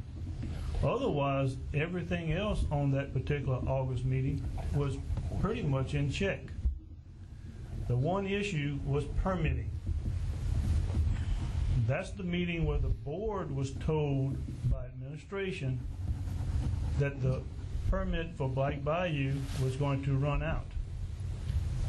We discussed when did the administration start looking into extending the permit. And there were some disagreements with the board members as far as when the administration elected to take the initiative to go to the Corps to renew and extend the permit. I went back some other meetings, and it's going to go back to April, where Mr. Hillensbeck came at the drainage meeting and requested that we move forward with getting an extension to the permit. Now, according to the information that I got, it looks like we waited until June to move forward, which that's why you found out in July that there were some issues on outstanding issues where they wasn't going to give you the permit. Okay? If you also look at the August meeting, we were told by administration that it really didn't care. From an administration standpoint, really didn't care about the permit. That's a serious issue. After reviewing it, I think this board acted appropriately in serious concerns about the dredging project in Ascension Parish and any other future major dredging project, because this permit being closed out and being satisfied determines whether we're going to get another permit for maybe the next project when it comes to the Corps, because everybody in Ascension Parish realizes how sensitive permitting is to get, for Ascension Parish to get permits through the Corps. So I didn't see anything out of the ordinary as far as concerned elected officials.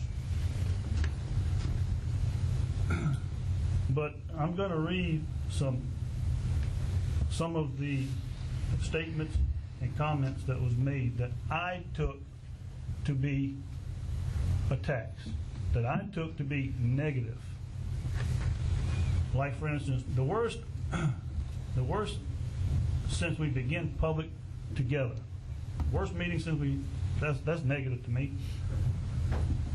I realize some of you are looking for someone to blame when you get some complaints.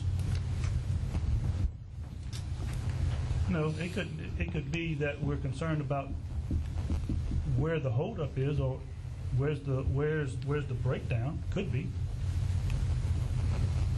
You know.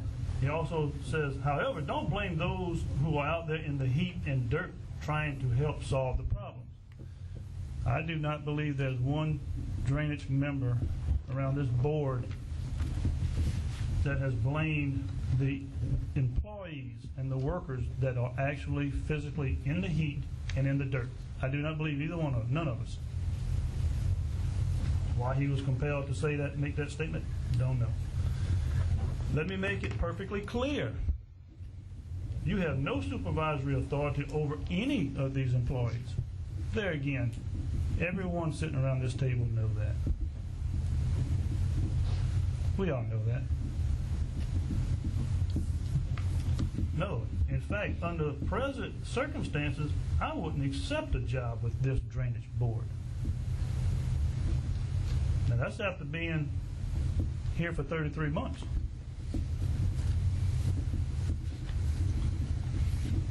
Micromanagement must cease. Board member Valentine asked the parish president to get a copy of some examples of micromanagement. Who's doing it? What is it? In a follow-up conversation I had with the parish president, he said he's going to be working on it and he'll be giving it to me. To date, I have not gotten anything in regards to board members micromanaging administration. Mr. Valentine may have, I don't know.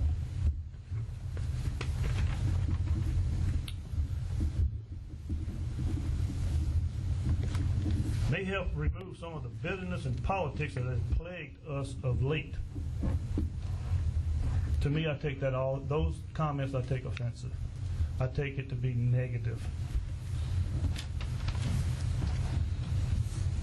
In February the 20th, the parish president had a State of the Parish address. I'm going to read part of it. Dr. Tom Elmore has taught that when storms of controversy ignite in our organizations, we need to remember that we carry two buckets with us, a bucket of water and a bucket of gas. We can throw gasoline on the fire and make it worse with our own negative attitude, or we can throw water on it and put the fire out. My opinion, Mr. President, you carried a bucket of gasoline to that fire when you had the opportunity to carry a bucket of water. For that, I'm disappointed.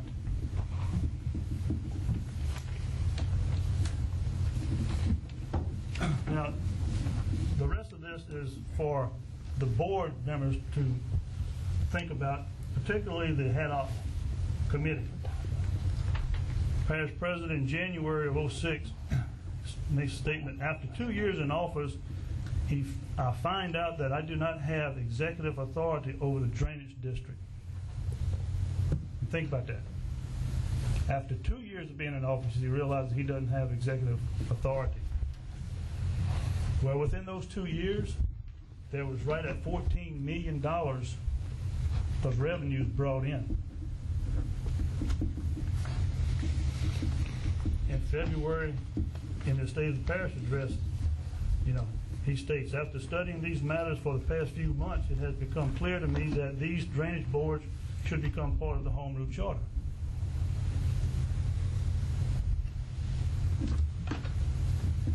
In March, Ascension 2010 goals and objectives for the future. He says that drainage has no checks and balance due to the autonomous nature of the drainage district established by state law in 1984, leading to poor productivity.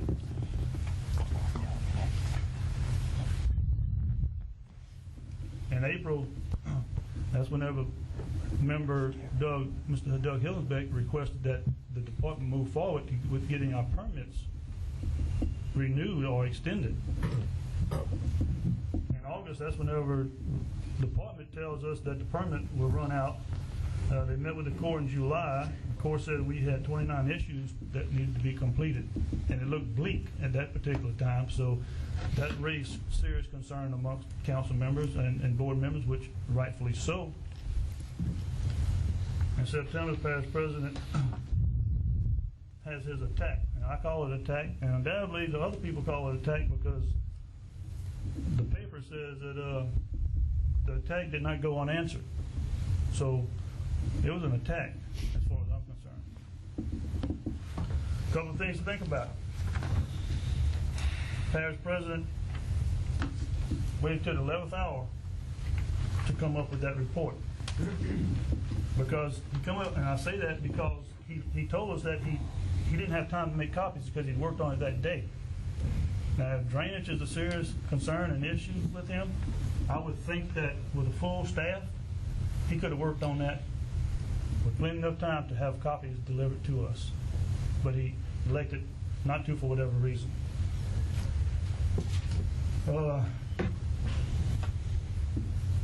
He waited till September or the last part of August to where he met with past members of the board and past presidents to find out about the drainage.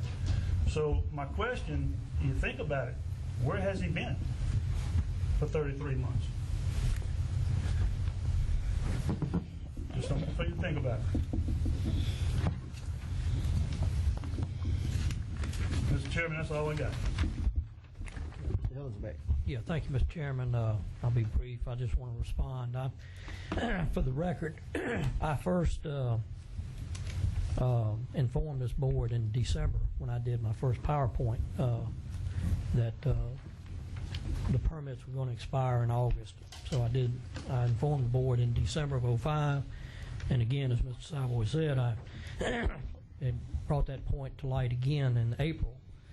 And now recently, when this issue came up, I was blamed for withholding information. I knew nothing about the non-compliance issues or the violations. I had no knowledge of the 29 issues out there.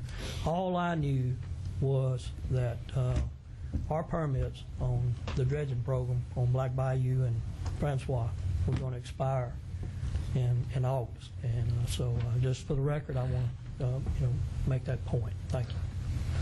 Thank you, Mr. Hillsback. Mr. President?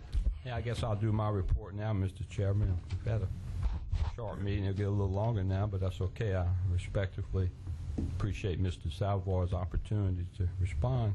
Do you have a copy of that? I already have a copy of what he just got, obviously, right? Because he criticized me for not getting a copy, so everybody got a copy. I'm the only one that don't have a copy of what he just said.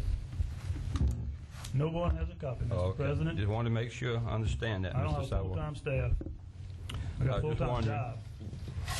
I write my own report, so I try to do that personally. Let me talk about the blaming someone. The August meeting, I thought, was one of the best meetings as far as public works reporting on things, number of projects. We've been out meeting with people in different subdivisions, and you certainly did.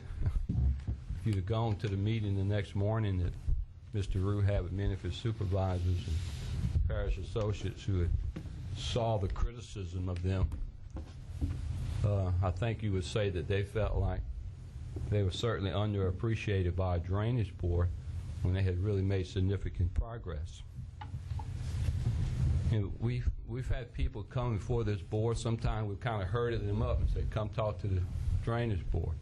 I think the meeting we had in Seven Oaks and Manchac Place, we go out and talk with people and let them show us what their problems are, accomplishes a whole lot more than this drainage board meeting does.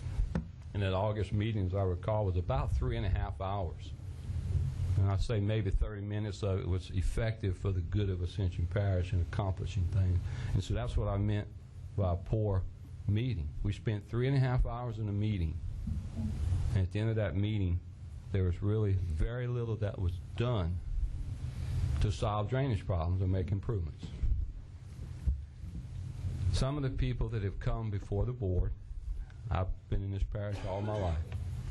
The area where Tiggy Plessy and 621 and Bayou Grand is, they've had flooding in those ditches, and that canal, the Goudin there, has overflowed its banks in spring floods ever since I was a teenager here, just like in other areas for Blackbar, many, many places. Sometimes we give, in my opinion, we give our citizens the impression that we're going to solve all drainage or flooding or flash flooding problems. And I think most of them, they're more intelligent than that. They understand when we get 6 inches of rain, regardless if something wasn't done right in the subdivision several years ago. There's many areas in our parish when we get 6 inches of rain in less than 2 hours, we're going to have flash flooding problems, regardless of what we do. And so I think we have to be level and square and completely honest with our citizens and not give them an expectation that we're going to solve all of their problems. When we're out of our office, we will still have drainage challenges in Ascension Parish because of the nature, the flatness of our land, and the growth and development that's taking place. And no doubt about it, much of that growth and development is taking place during areas that used to be natural floodplains. And so we're going to have these challenges.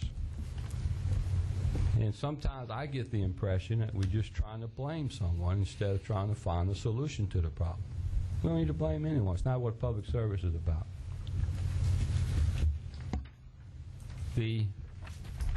There are times when members of this board or council have been in meetings with parish associates. You close the door and talk to them about issues that is inappropriate. That's what I mean by micromanagement. This drainage thing is not real complicated. Todd and I met for quite a while today discussing and talking about this. If the Prescott Follett plan had been implemented and completed when it was supposed to have been in 1990, I seriously doubt if we would have had $100 million spent on a $35 million plan and still not have that plan finished. No doubt it would have prevented some of the problems that our citizens are facing today. Now, that's not anybody's fault. Not around this table, anyway. I spent 33 months trying to get to the bottom of all that, meeting with the various players or stakeholders, and it took a few months, Mr. Salvor, to find Mr. Prescott Follett himself. So, yes, it was toward the end of 28, 30 months before we found him and could sit down with him and say, okay, why is this proposed like it is? But I've been meeting with other people who were involved with the original drainage district when it was under the city of Gonzales before it ever came to the parish. And there's only 3 of those 7 members still living, and I've talked to them many times on these issues. Talked to previous parish presidents, talked to citizens in these areas, trying to get to the bottom of why wasn't this plan. Taking engineers out to show me why is this floodgate in Byron Henderson here when the plan called it to be at the end of Hodgson Road in 1984. I've been there when you've held up Mr. Salvor this and said this is not my drainage plan, this is the people's drainage plan. And I appreciate that. But after meeting with the chairman and the vice chairman of those drainage boards back then, and then Mr. Follett himself, I've learned that Laurel Ridge Levee was not part of the Prescott Follett plan. The only thing in that plan was to extend the Laurel Ridge Levee from Gold Place to Prince Road, which is a very short distance. And then let Prince Road become a dam, if you would, or a levee. And then I've also met with those people on the northeast side of that who are saying, wait a minute, we think that will hurt us. Excuse me, Mr. President, I must interrupt. Laurel Ridge Levee is in the Prescott Follett plan. What is not in the Prescott Follett plan is the levee that is being pursued from the end of Prince Road to Summerfield. But that's what I'm saying. No, that's not what you said. I just want to correct you. The levee is only in the plan to be extended to Prince Road. Okay. Now, a lot of people who live north of Prince Road have real concerns about that. And Ty and I have talked about that today. Talked to the parish president, one of the ones in the past who happens to live north of Prince Road. Now, hydraulically, I don't know if they're correct or not. We've got to let someone tell us if that's right. We've been back there at the end of Hodgson Road where the pumping system and the small levee was supposed to be built on Henderson Bar. I've taken an engineer back there who put the floodgate where it is. So why did you put it here? We've had URS, and we spent a lot of money at URS to give us expert witnesses and testimony for our parish attorney's office, trying to get to the bottom of that. I remind Mr. Salvar, and he's been on this drainage board 12 years, I think, or so. I've been associated with for less than 3. I don't know how he voted on putting that floodgate where it's put, but URS has stated that it should never have been placed there because the sand, the strata there will not support that kind of a structure for flood control. And so we've had a lot of money tied up with plans that have not worked, and the plan that was that the people voted on in '84 has never been finished. And yet that plan says it should have been finished in 1990. The half-cent sales tax would probably go away. That drainage board should be made up of not all police jurors, which was in office at that time, but some citizens as well. And that the maintenance of this drainage system that was going to cost $35 million to complete could be maintained by the ad valorem tax. Now, does that mean we go to our citizens and say, look, do we want to look at the half-cent sales tax and ask you to vote on some of that to go to roads or other things now? We finished putting this pumping station in. We leverage some Corps of Engineer and federal and local dollars so we don't pay for all of it ourselves. So there's a lot that's been going on for 33 months. Trying to get to the bottom of a 20-plus year problem. Why wasn't this finished, and why didn't Mr. Salvar, being on the drainage board for 12 years, get it fixed back then? See? Been here a long time. I've also learned just this week, and the more you get into this, the more you learn, that previous drainage board had actually started building levees and tearing down trees, and then the Corps of Engineers back by Lake Martin and Flat Lake and some of that area made them go back and knock the levees down, flatten the land, and replant trees. So I know where some of the $65 million went that has not been put into our major drainage system. We've learned that some of the buildings have been paid for. And granted, my first year or so in office, as I was learning, I probably made some mistakes on some of that money being spent too, outside of major drainage. And so, blaming someone, there's a lot of blame could go around. I still don't know all the answers to the question of what happened to the $65 million more than the drainage plan called for in 1984. Now, you asked me, you mentioned, Jerry, that I didn't get back with you on micromanaging. Well, if you check your cell phone, you haven't returned my phone call, the last 2 messages I left on there for you. I'm talking to you about 2 or 3 things, this being one of them. Now, I think my report last month was a pretty positive report in light of some of the attacks that you guys did in August on the Public Works Director and many of his employees. and the work that they had been doing.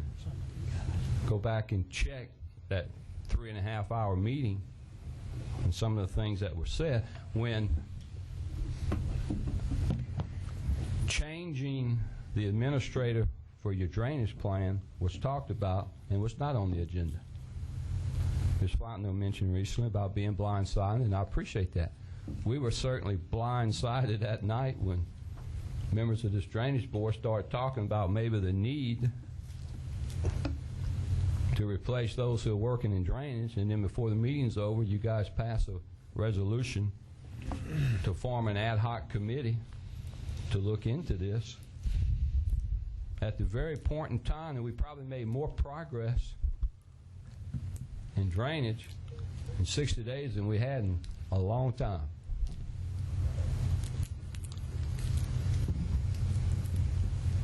Yes, I definitely think some politics has been involved in drainage for the last 20 years.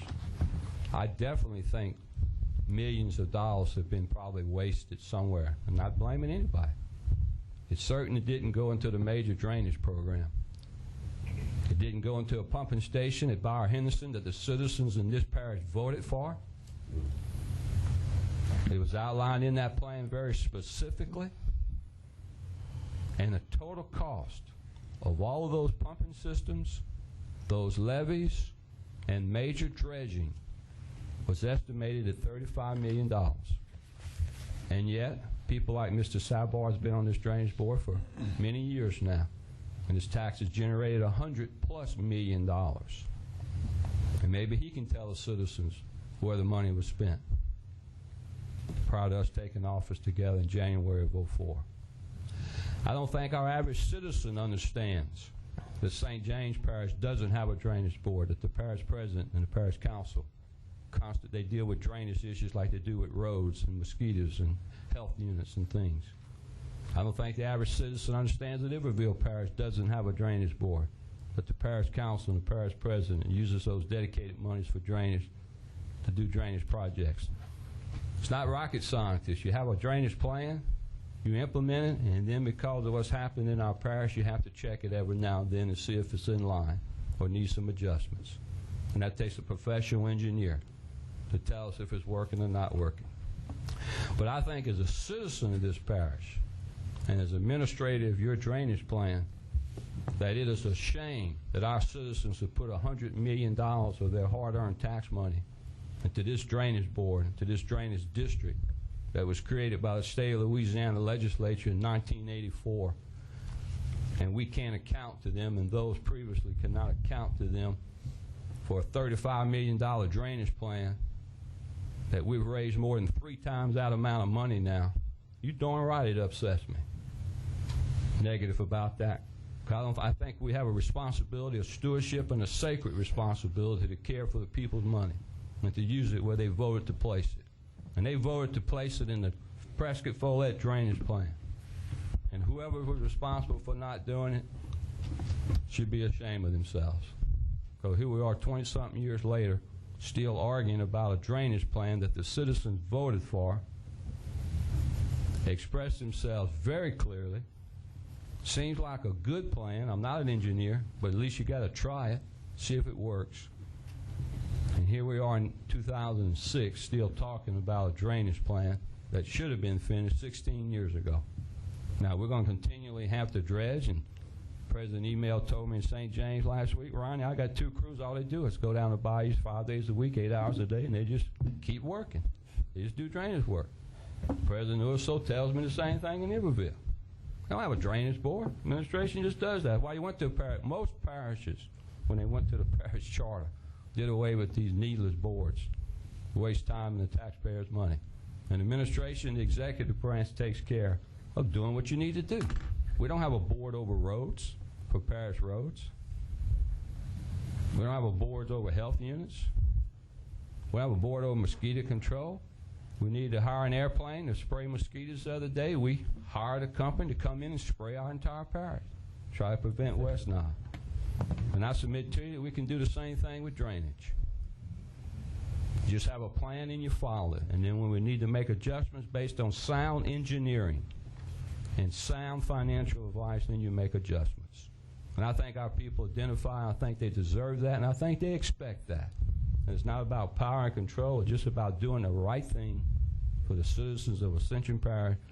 And drainage is like any other aspect of local government. It's part of the service that we provide for our citizens.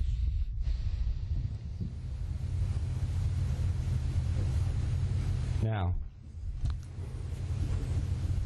yes, we can put a bucket of gasoline, a bucket of water on a problem, or we can solve the problem and get it past and ask our legislature to do away with the drainage board or whatever we're going to do with it. Just do drainage, just like we do other things. And I have a meeting with them tomorrow afternoon. I'll ask them to introduce legislation next spring to do that. And we can go on this, we can take the gloves off and do what we need to do. But what I've learned in 32 months is that the taxpayers' money has not been spent for major drainage. And they voted to have that done. And they deserve to have that done. And if the drainage board and the drainage district has been working so well, why 20-something years later is that not done? And $100 million has been generated in that half-cent sales tax.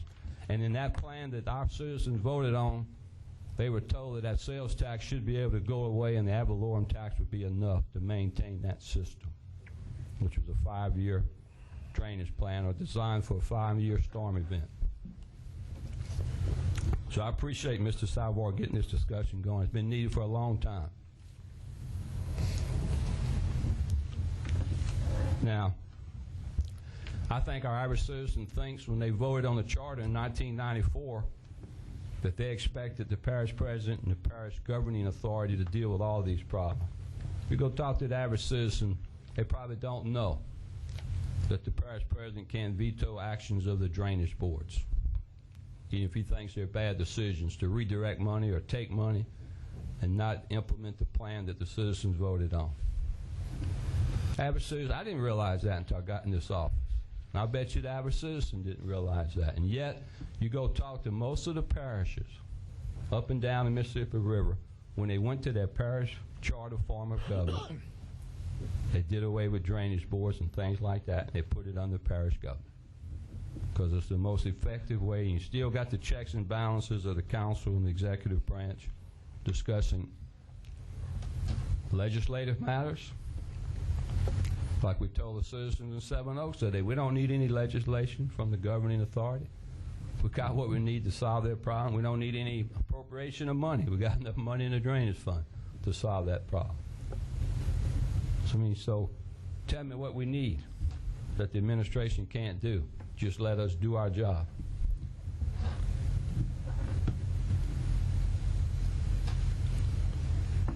Now, said the paper used something about an attack. I have no idea what John or Wade or Aaron put in the paper. I'll try to read it and believe half of what I see and probably don't believe the other half. It's nothing to do with them. It's just the nature of media.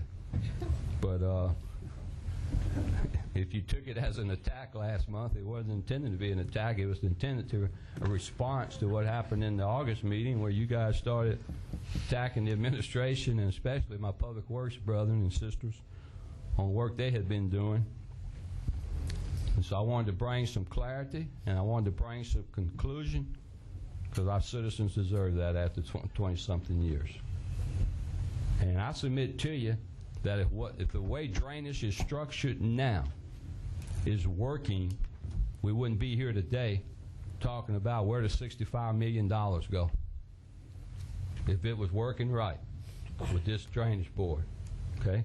And it's nothing to do with who's on this board now. It's the structure of it. To me, I think it's flawed. And that's my opinion as a citizen, as administrator of your drainage program, and as parish president.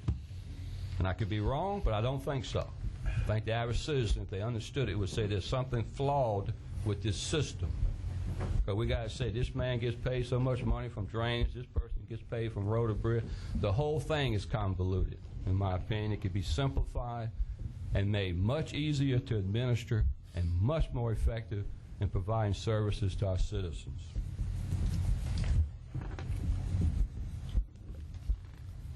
'11th hour to come up with a report.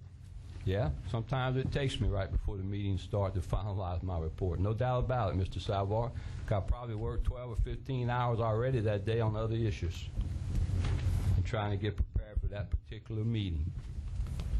And if you have some extra time, you want to come over and help me write the report, I invite you to do so. I'll be more than happy to have the help in addition to my staff, because they're not sitting around either. Just say, Ronnie, can we help you write your report? They're working for the citizens of this parish.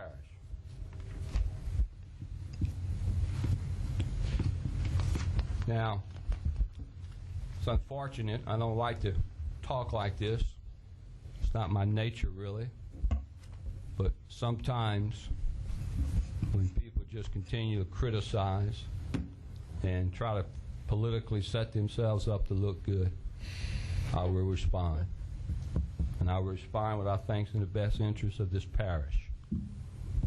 And so, to the citizens and to this drainage board, I submit to you tonight there's definitely a better way to resolve the drainage issues in this parish. And it's not rocket science, as some of the emails have stated recently. It's a simple matter of having a drainage plan, funding that plan that's scientifically sound, and looking at the big picture. At the same time, trying to solve some of the smaller pictures or smaller issues within that big picture. But we have to look at the big picture. And it's not just our parish boundaries either. Amite River, other tributaries within our parish, border on East Baton Rouge, St. James, Livingston, and so just as many of our highways transverse more than one parish, our waterways transverse more than one parish as well, and so you have to have regional approaches to some of these issues. And the Amite River Commission, the Comet River Diversion projects, all of these types of things. Our Waterway Commission meeting with Livingston and trying to meet with East Baton Rouge Parish, meeting with the Corps.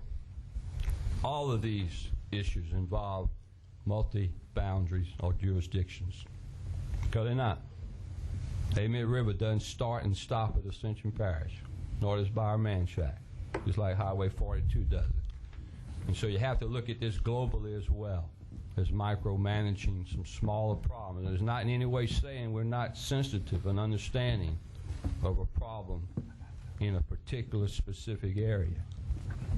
But I think Bill, Mr. Rue has made very clear that what we do here to solve this problem, we try not to cause another problem over here for another group of citizens. And that's not always easy.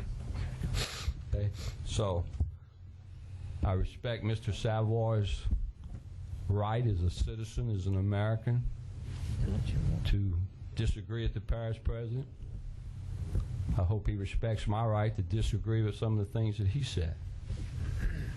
And I appreciate Mr. Lambert. I apologize for having to do this. I'm glad I came in late so I could give my report at the end once I knew what I was going to talk about. Happy to meet with any of you individually at any time. I'm up sometimes 3 or 4 o'clock in the morning.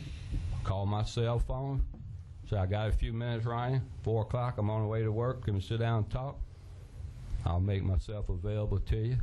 Please let me play basketball at 6:30 Monday, Wednesday, and Friday so I can get a good workout in. Thank you, Mr. Chair. This is Fatno.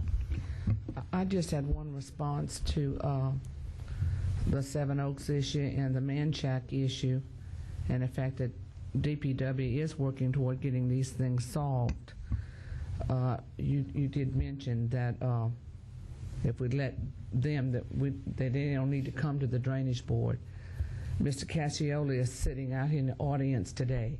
Had he and countless other people from Seven Oaks and Manchac plantation out there, had they not come here, these issues would still be ongoing. All they asked for was an honest answer and an honest timeline to get it done. that meeting that night that they came here in desperation because they didn't know where else to turn, and they figured if they brought it to the public, they would get it done. And it seems like now they will get it done. So that's all I had to say, that the only reason why that it was necessary for them to come because they weren't getting it done elsewhere. Mr. Shakespeare. Well, and I hate to get into it, we're going to try to make it as quickly as possible, but this is about the 5th time the parish president has brought up that the Drainage Board has spent $100 million on a $35 million plan that was implemented in the early 80s. Anybody that knows anything about money, check your check stubs in the 1980s and see what you were paid then and see what it costs now. But the fact of the matter is that some bad decisions were made in the 90s, and they tried to do things without permits and got stopped cold by the Corps of Engineers. And they started on a plan. They were digging. They were doing a great job. Did the pumping station, did some canals, and did 90% of the improvements that we have now. And since that time, we had to back up and started doing other things. And when we came on board 2 years ago, 2.5 years ago now, consistently as what I've been hearing from this board is, let's spend drainage money, major drainage money on major drainage projects. Consistently done. Consistently, let's have administratively, this is what I'm looking for, administration, or whoever's administering our monies on the Drainage Board, the people's monies. Give us your plan and your priorities to spend the money. Give us some options and allow us to vote on where we're going. We have yet to receive that. It's frustrating. Probably 4 or 5 times the numerous members of this board has asked for a priority list of projects and a timeline for them to be accomplished. As discussed tonight, we still don't have one. That's an administrative issue. We don't do that. We're still looking for it. I think that's a function of this board, and we're not telling people how to do their job. We've asked for continuation, and you remarked that St. Charles has a crew, 2 crews that are ongoing, continuing to clean their canals. St. James, Mr. Shea. We don't have one. We've asked for it. We've asked why it was not done.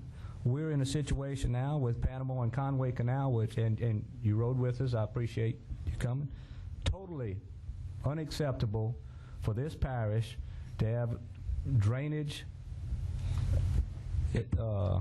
board with administration, and that we don't have, that we allow the Panama and the Conway to get in the condition that they're in. And we have no program to maintain it, and we still don't. And yet we are going to clean these and spend hundreds of thousands of dollars, and then immediately they're going to start deteriorating again. And we're going to reach a point again where we have to do that again instead of maintaining them. That's frustrating, and we've asked for it, and we'd like to see it. That's all. We've discussed it tonight. We'd like an ongoing and comprehensive spraying program for the waterways of maintaining and then not let that get out of hand. We've requested it. We requested it numerous times, and that's something that we have not said, don't do it. Handle it. That's part of it, administration to do.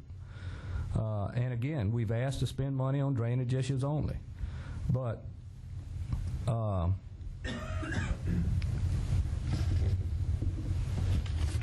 when we went to the budget a couple of years ago, we've been asked to commingle money with drainage, major drainage, minor drainage, and road and bridge, when this drainage board has asked that not be done, but it was. And we went along with it because it was recommended. So please, get us a list of projects to be completed, get us a plan from administrator on how to spend the monies in an organized fashion, or some options to do that, and we'll gladly vote on what direction we're going to head. But I'm tired of hearing about us spending $100 million, which we had nothing to do. And the sole reason, in my opinion, is that they want to be veto power. This board can operate very well without presidential veto or anything else. We're just looking for some proposals from the administrative group that administers the monies of this board, and we vote on the direction we're going from those proposals and move forward. That's all. That's all we want to do. You know, and that's all I've ever asked for. And so I'm ready to move forward with that. I don't think that's a hindrance. I think that's an oversight. As Ms. Fontenot said, a number of things that has been done has been because of public pressure that's been needed to do. The debris removal came from an outcry of the people that came forward, and this has been a forum for the people to express their drainage issues. I think that's good. I think the people of Ascension Parish deserve that right to come here and have an outlet to be doing that. And we should be able to address that. And if it's not something that this drainage board should be tackling, then we can tell them this is not fall into that category and we move it into something else. But I think, again, you know, and everybody says, well, we can't do it, but I'd sure love to see a list of 1 to 100 of all our projects in the order that they're supposed to be done and put it up there for the people. And then go from there, an area of need, and have everybody know what we're doing. And nobody here objects to that. And it seems to me that anybody that's going to do an administrative need, and you remarked on different things. As a school board, they've been given examples before. You always get proposals, you always get plans and everything to vote on. And that's all I'm looking for, Mr. President. I respectfully ask that we prioritize things, we give monies, and go forward with a plan to take care of that and maintain the things that we have. And so I don't think we're out of line with that at all. Mr. Hillen's. Yeah, thank you, Mr. Chairman. The latest I heard on this levy to Summerfield from Prince Road, the latest cost estimate that has surfaced is in the neighborhood of $40 to $50 million. And when this was presented to the Drainage Board sometime back, I think they were talking about a cost of about $20 million. So it's a significantly greater, much greater cost than what was originally presented. And though we're paying an engineering firm to go out and study the best route to do this proposed levy from Prince Road to Summerfield, we never did see a study showing the benefits of this levy. I asked the question once before, well, how are we going to address the flooding coming from the north, from across Highway 42 through what's called the Bruley? How is that going to, that issue going to be solved with a levy running to Summerfield? Because as I see it, this levy is ever built, you're going to have water on both sides of the levy. You're going to have water on the east side from the Emmet backwater flooding. You're going to have water on the west side coming north across 42.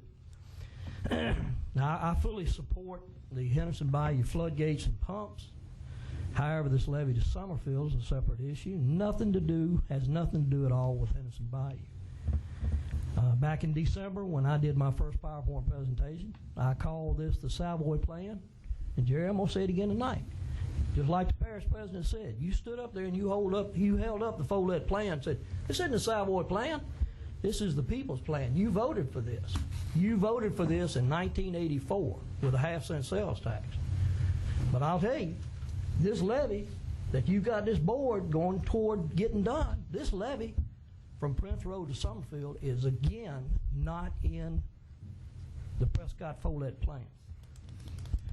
Now, Mr. President, you kind of lumping us all together, and I'm going to challenge you, and I just want to remind you, back in August when this issue came up about looking into hiring a drainage manager, I know I objected to that, and I believe Dempsey Lambert objected to it too. There may have been others, but I remember Dempsey and I both objected and said no. Thought it was crazy. Also at that August meeting, some of us, I for one, never spoke any ill words or was critical or negative at all with DPW or any of its staff. So you're lumping us all together, and when you say the board, well, I think you were probably correct in that the majority of the board, but I know I didn't have anything negative to say that night. Now, I guess I'd like to close with responding to what Kent just said about administration putting together a list. And I want to remind the public, remind all of you sitting around this table, in June of 2005, this board voted to stop the dredging program that they have ongoing in other parishes that's doing the people a lot of good. And this board approved a priority list, Kent. This board approved a priority list of 5 items. Henderson Bayou floodgate and pumps, Law Ridge levee extension from Gold Place Road to Prince Road, and again I'll say that is in the plan. Bayou Conway and Panama Canal dredging and cleaning. Muddy Creek floodgate at that particular night, that's when it went from raising the bridge at Muddy Creek to building a floodgate, which was in the original plan. And also the levee extension from Prince Road to Summerfield Road.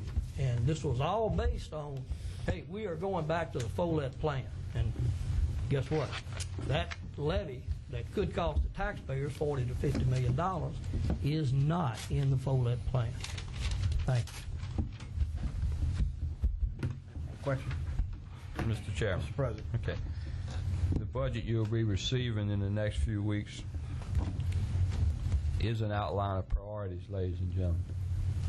That's what a budget is, how we propose to spend the people's money. Now, attached to that budget message, if you want a list of specific projects, we don't have any problem doing that. We've turned that list into you before. We've turned it into members of Congress where we're asking for federal help. We've turned it into members of state legislatures, both in road shows as well as other areas of parish government. We're asking for state help. So that budget will outline for you what we propose to do with the various needs of the parish, from roads to drainage to wastewater to Lamar Dixon to recreation to health units to mental health, the whole thing. Okay, and then you have a right to take that and review that and look at it and say we'd like to make some changes, and our charter gives me the right to line out and veto things that I think we should keep in there that you don't want in there. So you remember last year, I compromised with 2 of you, Jerry and Martin, on 2 issues. So the budget would go through pretty smoothly.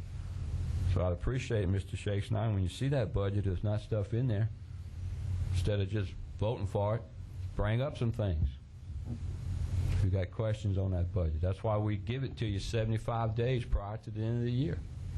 So we all have time to go through it. Obviously, it's not going to be a perfect budget, but it's going to be a budget that we have been working on for about 3 months now to give to you based on what we see as the needs of the parish being. We invited each of you to meet with me and others to sit down and talk about your needs. Most of you have not done that. And one of those problems was my fault last Monday, something that came up with Ms. Fontenot, and we're trying to reschedule. You'll see in this budget this time trying to take major drainage and so we can make it less complicated, simpler for our citizens to understand, and all of us, that we trying to take employees or associates and not have right now we got some tractors owned by drainage, some tractors owned by the parish. This building's owned partly by the drainage board, but it's sitting on parish property. These kind of issues that has been created with the way drainage has been done, we're trying to simplify that to where we just have people in drainage being paid with drainage funds, people working road being paid with road funds. So we're hoping that will help clarify that. So I appreciate, Kent, you bringing that up. You will have a list of projects in that budget that we're trying to accomplish, just like we do with roads. The 2006 road project is, I think, what Bill, we have 25, 30 roads listed in there that all of you had input in. And the same thing with drainage, other than the master drainage plan, is really just needs to be implemented. And then some of the smaller issues are maintenance issues like that develop from time to time, and we are we're trying to prevent, like I told you recently, we're trying to prevent on the back end problems that have been created on the front end over the years. We're trying to keep that from happening in the future. So we're in a new development, or a plan that goes in and develop a new community. Okay, you do this, this, and this. So if not, Public Works is going to be overwhelmed at some point in the future in this parish. Will not, we think we're behind now. It'll just get worse if we don't stop the problems on the front end. And so, from stricter ordinances for drainage to building, I'm asking the attorneys now to say, how long can we go without accepting a road into the road system? Can we go all the way to that subdivision completely built out instead of 1 year? Because what's going to be happening now with all these new subdivisions, both from flood waters on them and concrete trucks going through the front, getting to the back to do the second and third and fourth filing, we got roads being torn up in the front part of a development while the back's being developed. And so we're trying to find solutions. And so if you guys as legislators would help us, give us an ordinance. Mr. Biger, you're smiling down there. I appreciate that smile. We need to. That's because this is drainage, not road. Well, Drainage board meeting. our roads flood too. So it ties into drainage, see? We got more roads flooding than we do houses flooding in our parish now. And just keep in mind. That's how they design, Parish President. I understand. Create that. We had 500 structures flooding in our parish. Our citizens need to be reminded of this. When the McElroy pumping system was built and designed, we had 500 houses getting water in them. We didn't have near about the houses back then we have now. Today, we don't have near about 500 houses getting water in them, and much of that change has been because of the pumping system out there at McElroy. Now, hopefully, we'll see similar benefits with the one in Bauer Henderson. And so, yes, you're right, Jared, I agree with you. Some of our plan was designed for yards and roads to flood and not structures. And sometimes our citizens don't understand that, because when it's our yard or our road, it's a little closer to home. And so we have to help educate our citizens on what the system is designed to do, because many of these roads are built in areas that used to be natural drainage passageways, now a road. So that budget will list these projects. And if there's something not in that budget that you want, don't wait to complain about it. Please mark it up, make a comment, and say, Ronnie, would you consider this next year? It's not difficult, guys. I think we demonstrated last year when Jerry and Martin and I met for a few minutes that we could compromise on issues and get things done quickly. Okay? So I appreciate you bringing that up, Ken, and then if you got some projects you want in that budget, get it to us in the next day or so when we give it to you at the finance meeting in October, it'll be in there. Thank you very much, Mr. Chairman. Mr. Thompson. I'm going to be a little out of order, Chairman. And I'm going to start with, I don't have anything to hide. But I would like to offer a motion that we get off of TV till we learn how to work together and quit throwing gas on each other. Because it's probably a lot of people sitting at their residence laughing at us right now. So you want me to take the money out of the budget for television production? Got a motion on the floor. Just the drainage board? Point of order, Mr. Chairman. We got to amend the agenda before we do all that. I recommend moving to number 18 if you don't mind. Mr. Valentine. I appreciate that comment, Mr. Thompson, but this is where the public finds out exactly how we do operate. And one thing we need to do is quit politicizing this meeting. Parish president makes his reports, and it's more of a political statement on what he wants to do, and I understand that, but that's not really what it's for. In fact, I'm not even sure why he has a presidential report on the drainage here. Probably could hear what we need to hear from Mr. Rue and move on. But let me remind the people out there, it took a lot of citizens to come before this drainage board to get something moving. I don't remember the comments against our workers out there. Was Mr. Rue asked some tough questions? He sure was. Administration was asked some tough questions. But nowhere did anybody on this drainage board criticize our workers. Nowhere.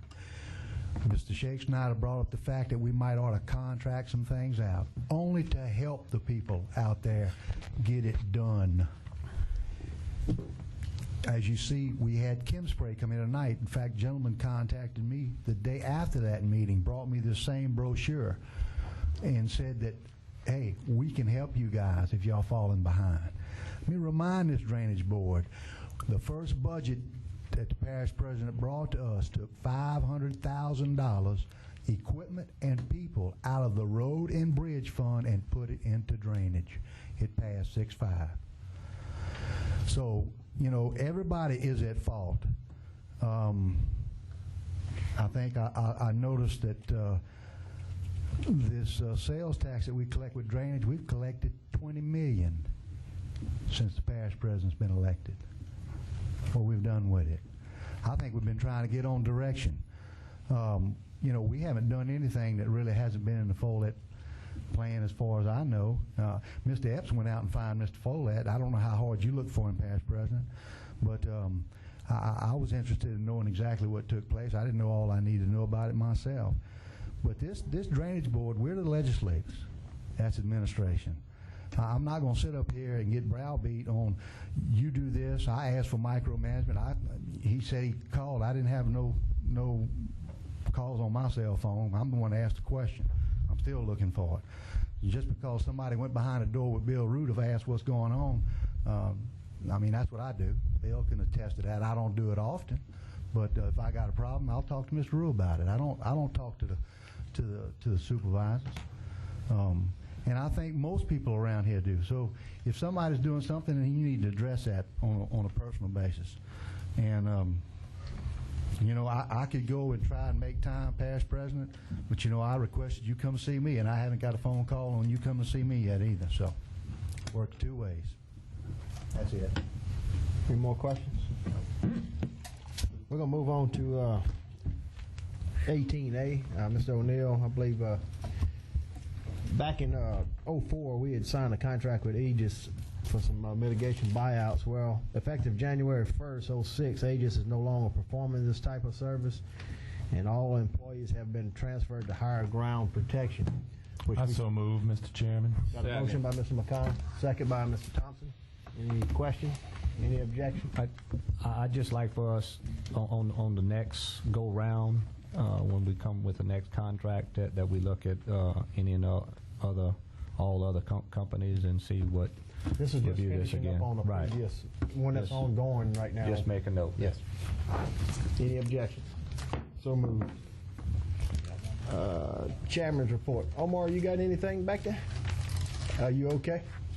I seen you sit through the whole meeting with CDM. If any updates? Any questions on CDM?